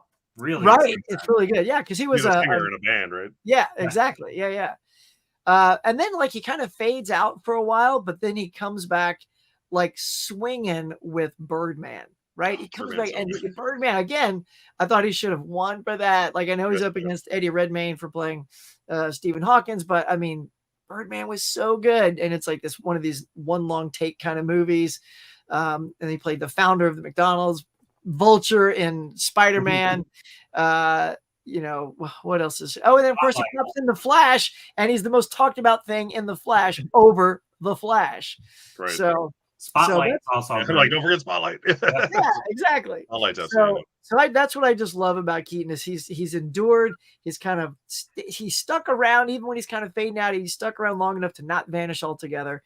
And yeah, all based from this one great little cult movie, Night Shift. So nice. Yeah, everyone. I don't know anyone who doesn't like Michael Keaton. Like seriously, even when he was in his 2000s funk, like you were talking about. Yeah. Pretty much like after the 90s ended, he was like gone, and he was like here and there in TV and like TV movies on occasion or HBO movies or something like that. And then he just like exploded with Birdman. Thank God. Back in I know, and you're like, guy, so good. Where did he go? Oh, right, Michael Keaton's amazing. I forgot Why how is great he he is. ever I really love gone? him. Kind of like Brendan Fraser, like recently did the same thing. It's like, oh yeah, him. We like that guy. And now they're back. We love it. Yeah, Michael Keaton's great. All right, Mr. Michael, who are we talking about? Tim Curry. Go ahead, throw it up. Throw up the image. Oh, don't spoil it. There he is. Look at he's laughing as the devil. It's Look at that. How awesome. Two of his greatest roles right there. I know, right? So I don't own a lot of his movies, but I've seen him in a few. But he started with Rocky Horror Picture Show, right? I've never seen the movie, but I hear it's a great experience. Oh, it's so good. On my watch list for sure. But I've seen clips, and he definitely does a great job in there. But I know him, of course, from It, right? He is so terrifying. Oh, he's great. Pennywise the Clown. The better It. Watching it as a kid, I was just so terrified from him. I'm like, oh my goodness, so creepy. So he does a great job there with makeup. You know, in Legend, the devil, the darkness, he does a great job there. You don't even recognize it's him. No. And so that's a big shocker. And then he's always just kind of that supporting actor that shows up in these movies. He was in, I think, Three Musketeers. He was in Home Alone 2, Lost in He's so good in Home Alone. He's amazing. So good. Has such a fun role in there.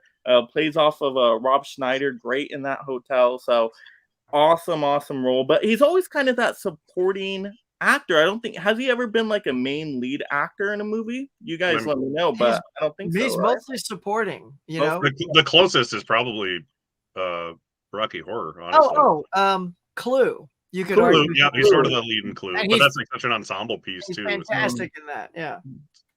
Oh, he was in Annie. Don't let me forget about Annie. Oh, he's so There's some good. talent in there. He has Forgot a he was in good that. voice as well. So very talented. It would have been awesome to see him have like a lead role in a movie, but as a supporting actor, he's done great work and a lot of variety and genres and everything. And kind of be plugged in anywhere almost. Yeah. He was also in The Shadow. He was in The Shadow with Alec Baldwin. I think he was the bad guy in that. Yep. And if you guys haven't seen it, he is pitch perfect in Oscar with Sylvester Stallone as Fulton Poole. He is he's the linguistics coach who tries to like take all the Italian out of Stallone. And every time he shows up to give him elocution, oh my God, it's so good. So good. He's just like a treat. Like if you've no matter what you're watching, if Tim Curry's in it, it's worth watching. Like Congo. Oh, he's in what's the other? McHale's Navy. Is that it? Is he the bad guy in McHale's Navy? Oh yeah, he's in. Speaking of Hunt for Red October, he's the cook.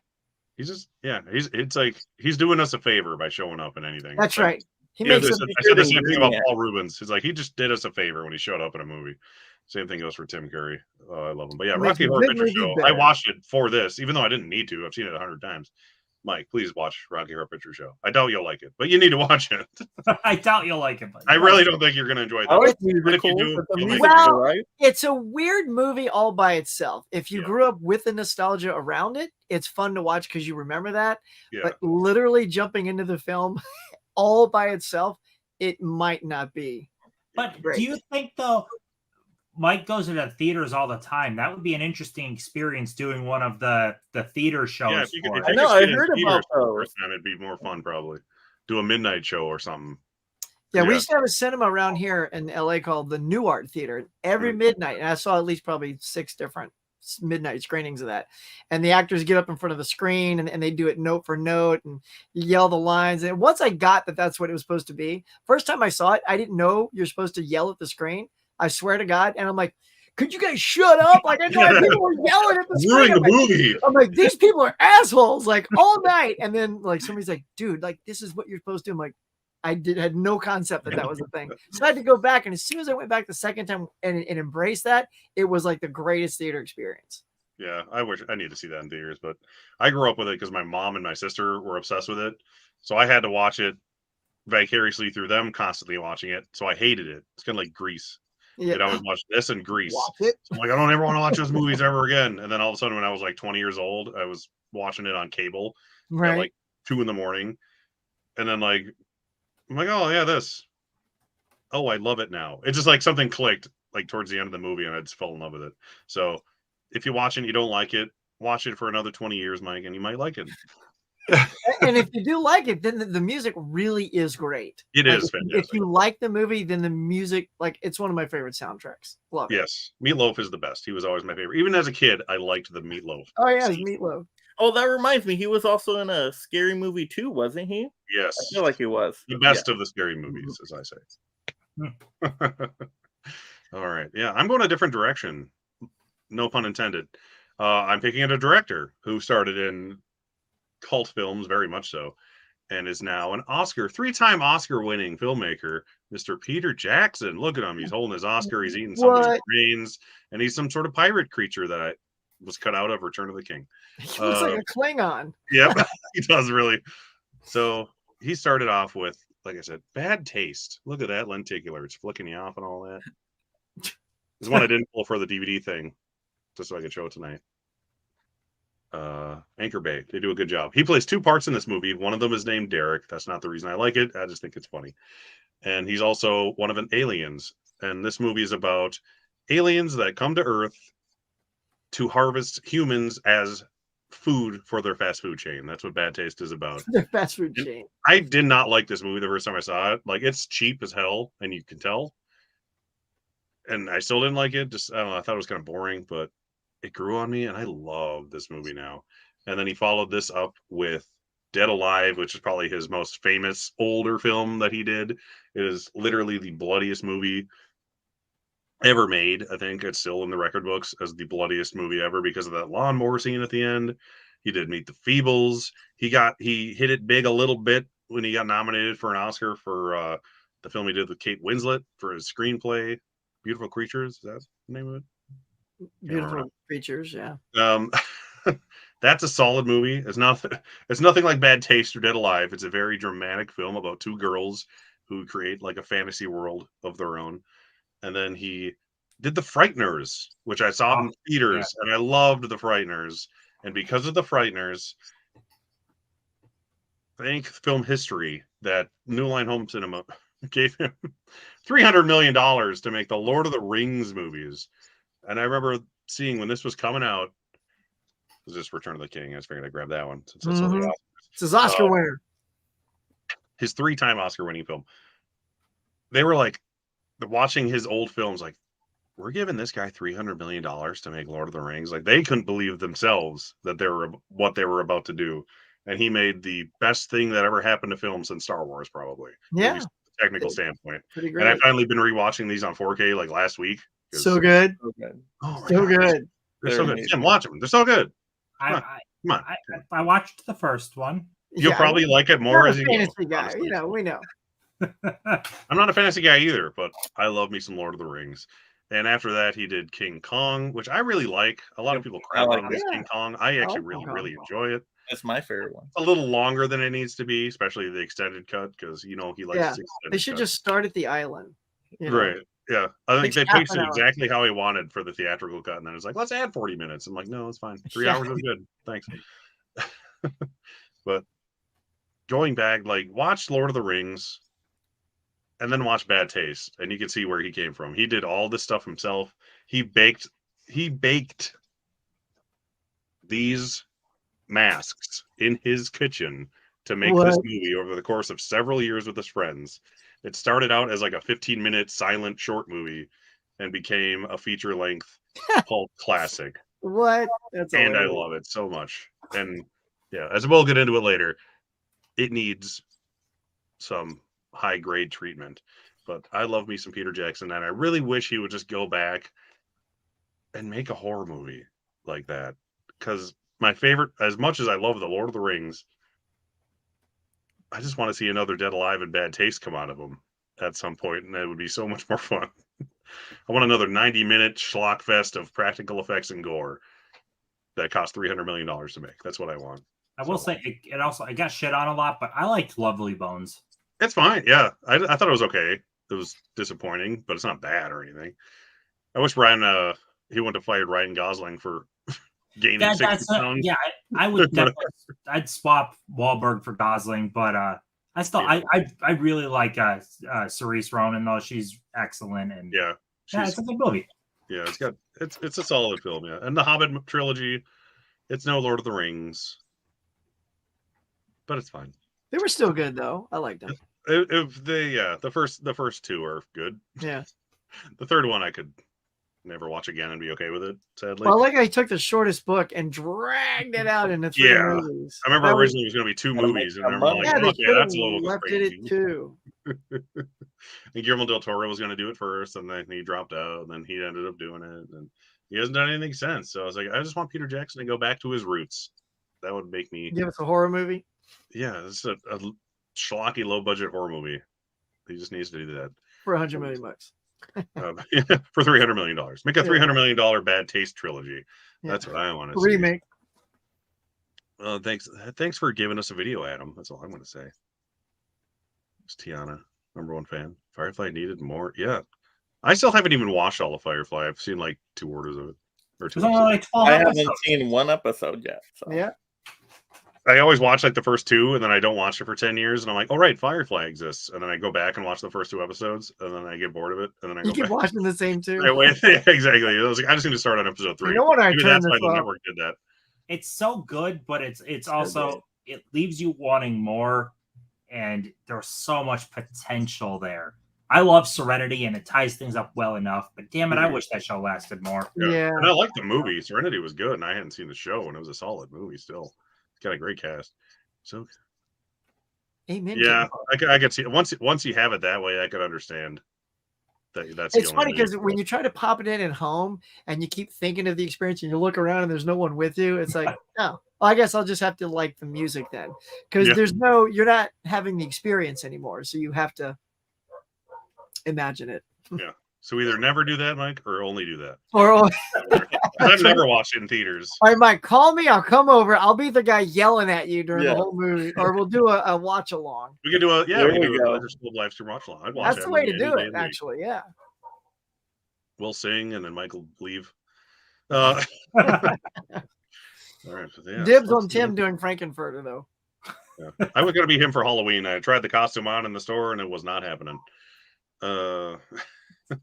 It was not happening. So next, what do we got? We got our what we wish. Like I was saying, Bad Taste is an example. It needs to get brought to a greater physical media. In this segment, we call "Let's Get Physical." This is from Toxic Avenger. For anyone who does not know, and needs to go see Toxic Avenger. But yeah, there's no roll in before this, right, Derek? Just so we don't miss that. Yeah. What's that? You don't have a roll in before this one, right? Do I? Oh, well, I kind of forgot. So I'll play it now. That's why Speaking of physical, let's get it into 3 times. So. He could play anywhere, but he's been here all night, so I don't want to be a jerk. And now, thanks for reminding me. I've been deleting these. That's why we're a team. We're the club. Right. It says this is Hat Hole Home Video who's coming up. He's been in the chat all night. I've known the guy for 25 years. He's the first person I thought of to make a video for this. I've been waiting months just to have him ask him to make a video for this. And he was so happy to do so. And here he comes. His name is Brian over at Hat Hole. Good name. Believers. Hey, Collectors Club. Welcome to me. That's a weird way to say it. I'm Brian Q. On YouTube, I'm at Hat Hole Home Video, and then on Instagram and X. I love collecting VHS. I have, I think, approaching 2,000 tapes now. Phantasm 2, you've got House 2, you've got Night of the Demons 2, Critters 2. For some reason, the second one is always my favorite. An X rental tape I collect specifically, not entirely, as you can see, but always watch for X rental tapes. I find them to have more character. Factory sealed tape does nothing for me. I love a tape that I can tell lived a life. Coven sounds like oven, man. Return of the Killer Tomatoes, the greatest comedy of all time. Savage Streets, an awesome movie starring Linda Blair. Return of the Living Dead and Monster Squad, probably the two most influential movies on me as a kid. They turned me into a raging horror fan. This is just a little clips show hosted by Vincent Price. Really, it introduced me to kind of a whole genre of older movies that I didn't know anything about. The Satan Killer, not a great movie, but one of the rarest tapes I have in my collection, so I always have to keep it handy. One of the all-time greats, Jeffrey Combs, incredible gore, the right mix of comedy and tension. I love it. A thriller video Elvira big box. This is something I would love to eventually complete this set. I don't have enough. They go for a little bit more than I'm willing to spend on eBay. And I guess as far as the rarest thing in the collection that I can show off to all of you, it would be this, the Betamax, the original release of Halloween. These things go for stupid money. I don't get it. I think there is some sort of eBay money laundering scheme going on related to these tapes. I don't know. Besides VHS, I do collect other dead media formats. I have a lot of Betamax. I have a ton of Laserdisc. Nothing super exciting in the Laserdisc collection. A lot of common stuff. A lot of Pierce Brosnan era Bond films. That's about the excitement level of the Laserdisc collection. But I also collect CEDs. I grabbed a couple fun ones just to show you. This is what they look like. You don't see the discs. They're just in this hard plastic shell. You got Scanners, a favorite of mine. Squirm. I love that cover. Parasite. Tim, you know Squirm? I think they make an ointment for that. Squirm's my favorite. Thank you so much, Collectors Club, for asking me to do this little video for you. I really appreciate it if people wanted to go check me out at Hat Hole Home Video on YouTube. So thanks for watching. Nice. I just subbed during that. That was great. Yeah, That was Brian awesome. is Thanks, amazing. Admiral. That was pretty I've good. known him for like 25 years now. He's had his YouTube page for like a decade. Dude, I tell you, VHS collecting is it's fun. I've been really getting into it more. But I can't do it because I'm not going to watch these and I don't have the space. I But don't I even have a appreciate the player. hell out of it. Yeah. But he's been doing it. That's like his thing. That's like his number one thing. And he mentioned, I forgot to say what the whole theme of my wall was behind me. I think they're Andy Sedaris films. Oh yeah. Everything behind him was that. So yeah, It's like I've TNA action him, movie. pretty much any VHS I used to own. He has it now. That's why I don't have any, because I gave him my old even my Simpsons VHSs. He has.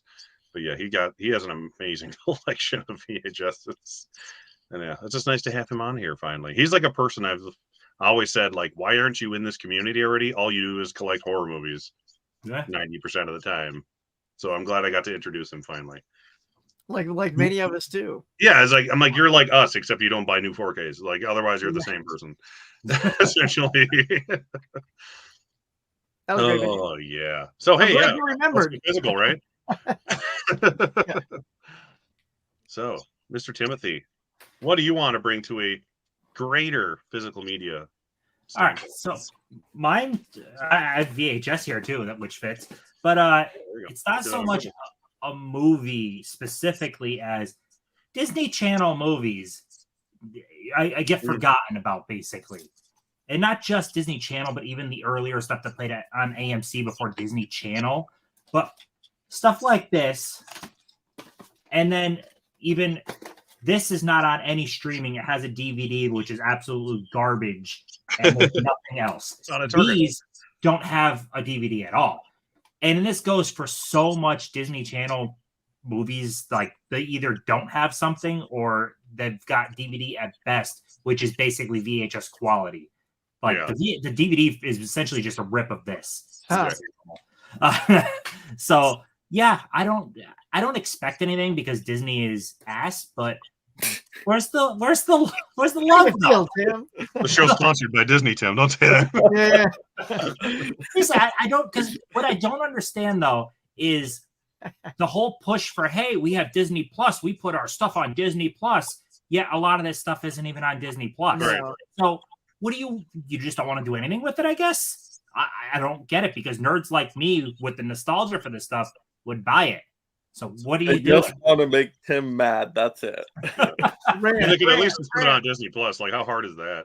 Like, Yeah. you can just put the DVD VHS rip onto Disney Plus, and it'll make several people happy. Like my wife, I don't watch that, but she knows. She sings "My Date with the President's Daughter" even more than you, Tim. So. Oh, it's so good. It's so good. I just want to watch The Love Bug with Bruce Campbell because I've never seen it. Dude, so Tim, there's no DVD of The Love Bug? Nope. No. That is shocking. The amount of is people, shocking. So many people, whenever I post this, they're like, yes, it has a DVD. It even has a Blu-ray. Like, no, that's a different Love Bug. This Love Bug from the 90s. From 1998 or whatever. Yeah. VHS. That's it. Oh, that's one from the 90s. Oh, so that's not the Fred McMurray one. No, that's Bruce Campbell. Oh, that's the Bruce Campbell one. Yes. That's a good one. Right. That's what I'm saying. The original, all the originals are on DVD or Blu-ray. This is on nothing else. So that's crazy. It's freaking Bruce Campbell, man. I know. Come on. Well, and the other thing Disney's not doing is all their ancillary things like Buena Vista, Touchstone, Hollywood Pictures. That's their stuff too. Where's that button on Disney Plus? Where's the button that says our other movies, R-rated stuff, PG-13? Yeah. Where are those movies? That's what I want to see. Huck, it's going to cost you $1,500 to unlock that. Yeah. No, it won't. Well, that's kind of like what Just the Hulu is retail supposed to be. But in Canada and like other countries, they have Star. Have you heard of that? Yeah. That's like the separate thing. Like you go on Disney Plus and there's a Star section, and that's their adult fare that would normally be on like Hulu and stuff. Because Hulu is essentially the Disney Plus for adults in some bass-ackwards sort of way. But they still don't have everything on there. So it's like, why even bother? Yeah, they really need to just bring Star to America and have it be all that stuff that you said. All the M. Night Shyamalan movies, the Buena Vista classics, things like that, Unbreakable and Sixth Sense. I mean, we made all the movies here. Why can't we show them? For crying out loud. For criminy. Yeah.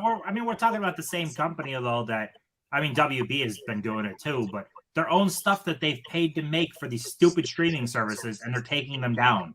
Yeah. You literally paid to make this for your damn service, and you're taking it down. Fuck them. Oh, yeah.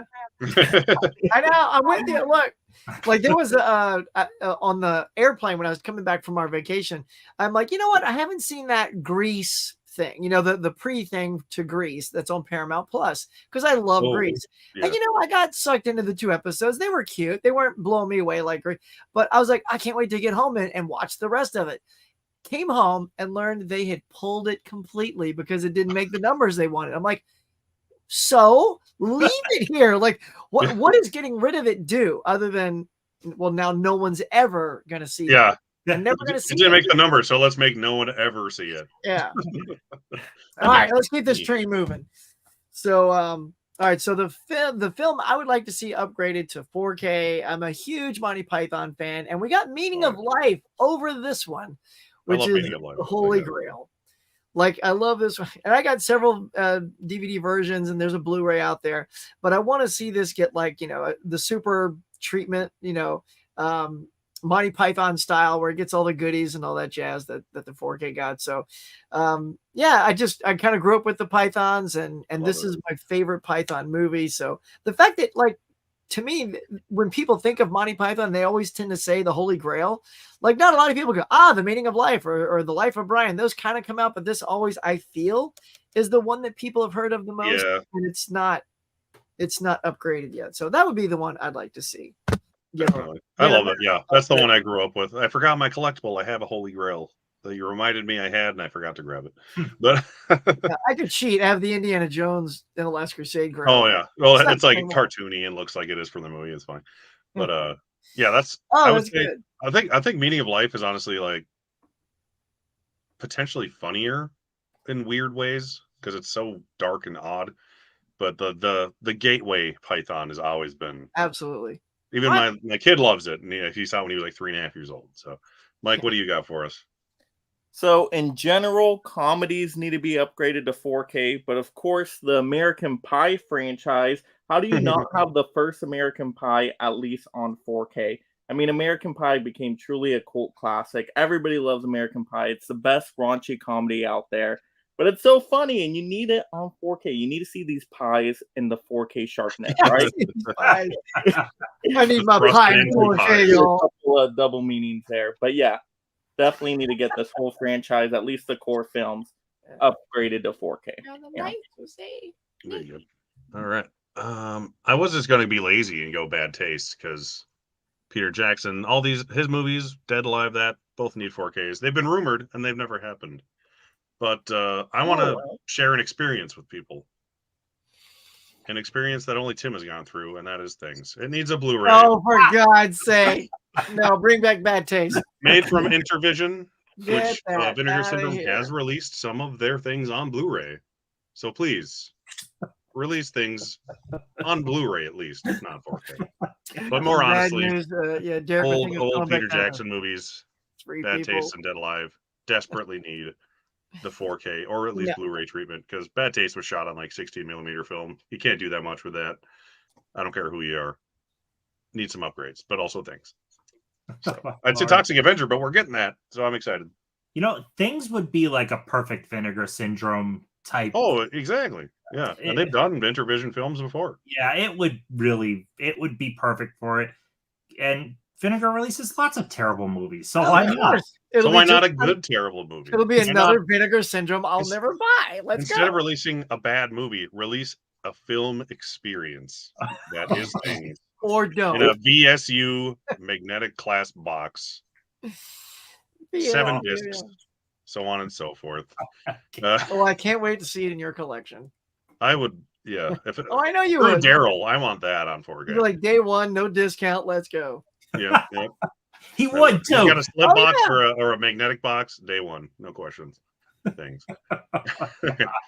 Like we showed earlier, we were doing we were going to do the what we were looking forward to thing, but last month we realized, hey, recommending movies to each other is way more fun, and a really fun stream came out of it. So we're going to go back to doing our recommendation if it wants to show up. There it is. Round table. Took like 5 seconds to show up on my screen. We're going to do this again. We're all going to recommend a movie to each other that we hope each other enjoys. And we're going to find out what they are right now. We don't know when the show is where we're going to talk about these yet, but it's going to be before the next Collectors Club show. That is all that matters. Somewhere in October. Somewhere. Yeah. Before the Halloween-ish Collectors Club show in October. There We're you going to watch these 3 films each and rip them apart or love them. We'll see what happens. It was about 50-50 last time, so let's hope for that again. Tim, what are you giving us? All right, so I'll work from Huck to you. So, Huck. Yes. How about some Idiocracy with Luke Wilson? The Okay. movie cracks me up every single time, and I want you to experience Idiocracy. Idiocracy. Okay, I've not seen it. All right. Done. That's a good one. Mike is a huge comic book movie fan, and some people don't think this is a comic book movie, but it is. Road to Perdition with the great Tom Hanks. I like Tom Hanks, so yes, yeah, it is. It's an amazing movie. It is a great movie. And Derek, after Things, I feel like I should give you something Let's terrible, but I'm actually going to give you a legitimate great movie, African Queen, because you need some Katharine Hepburn. I own it and I haven't watched it, so that's perfect. Hey, if I top 100 to the rescue. All right.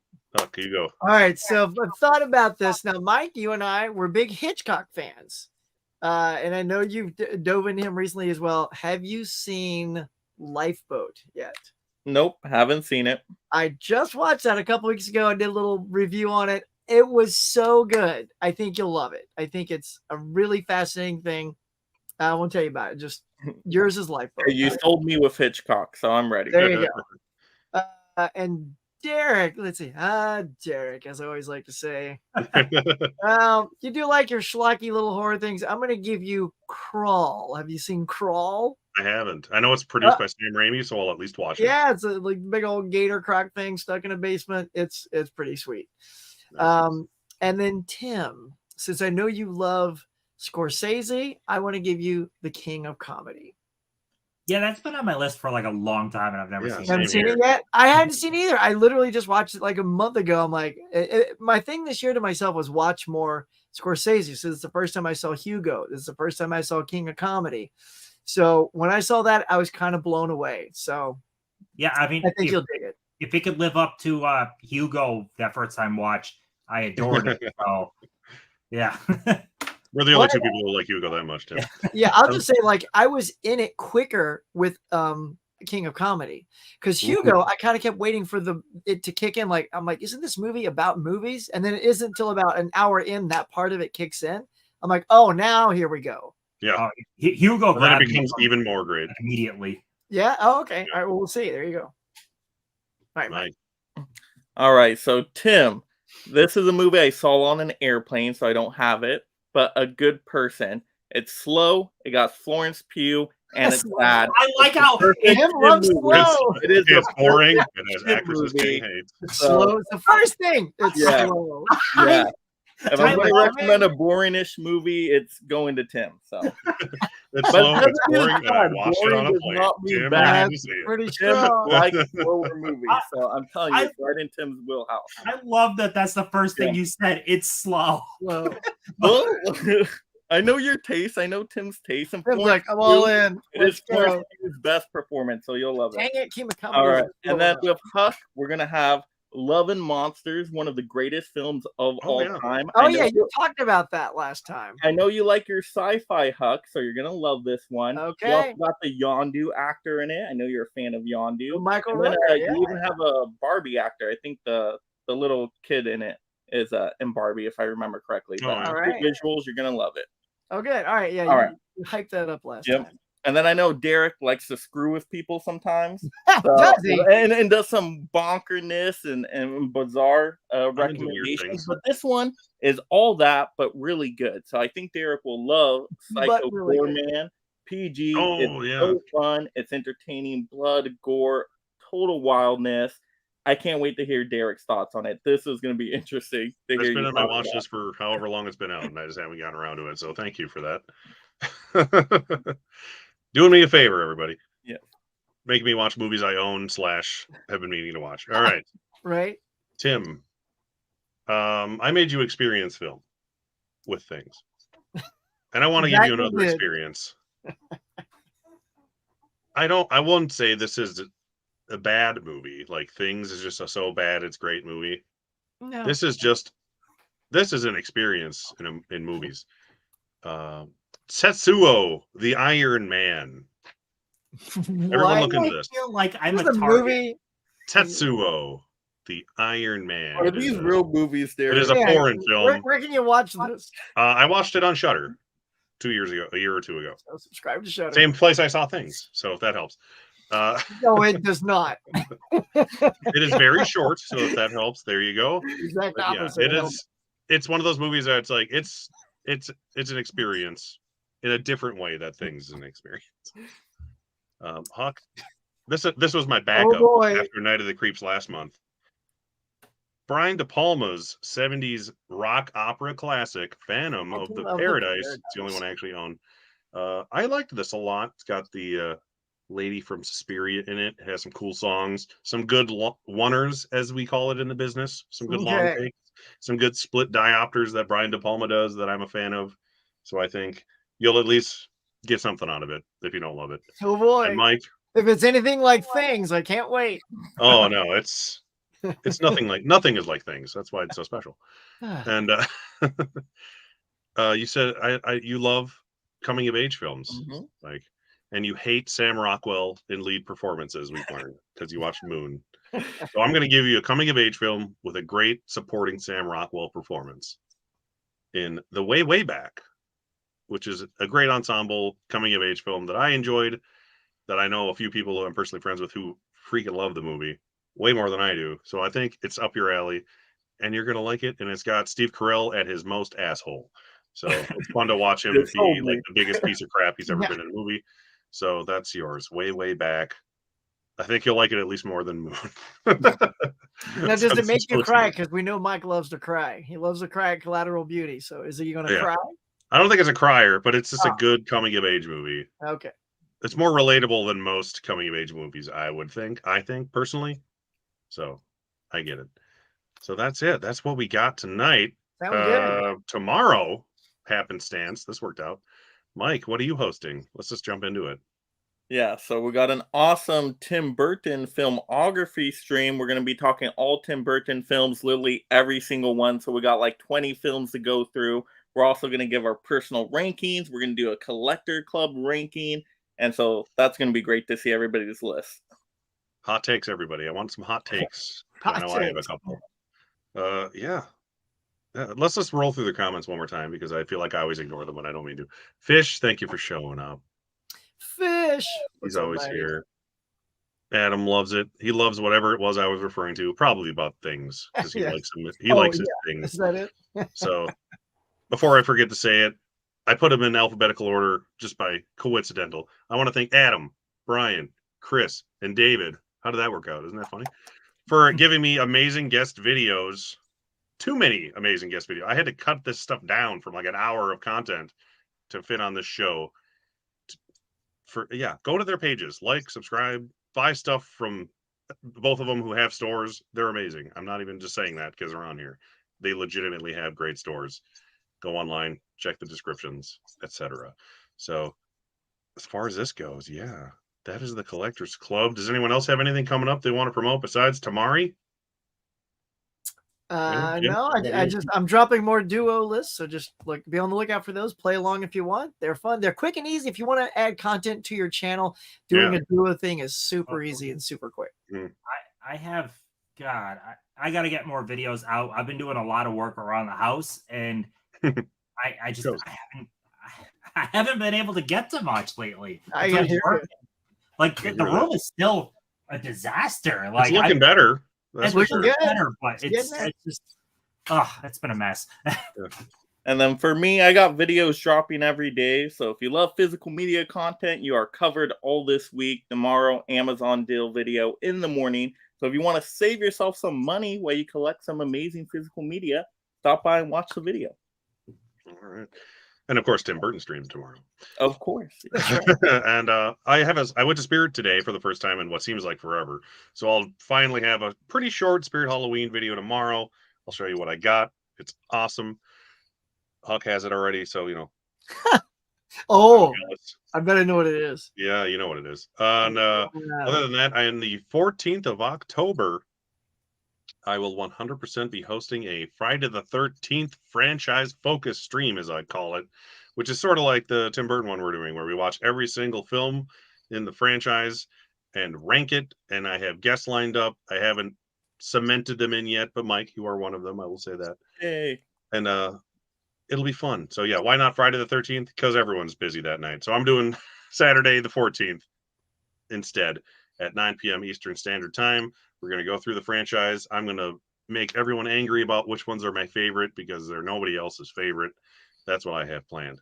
So on that note, thanks for watching. We don't know when the next one of these is going to be, other than the fact that it's horror-based. It's going to be on Mike's channel, and it's going to be around Halloween. So we'll get into that when we get there. Keep it posted. Thanks for watching, and we'll see you next time. Good night, everybody.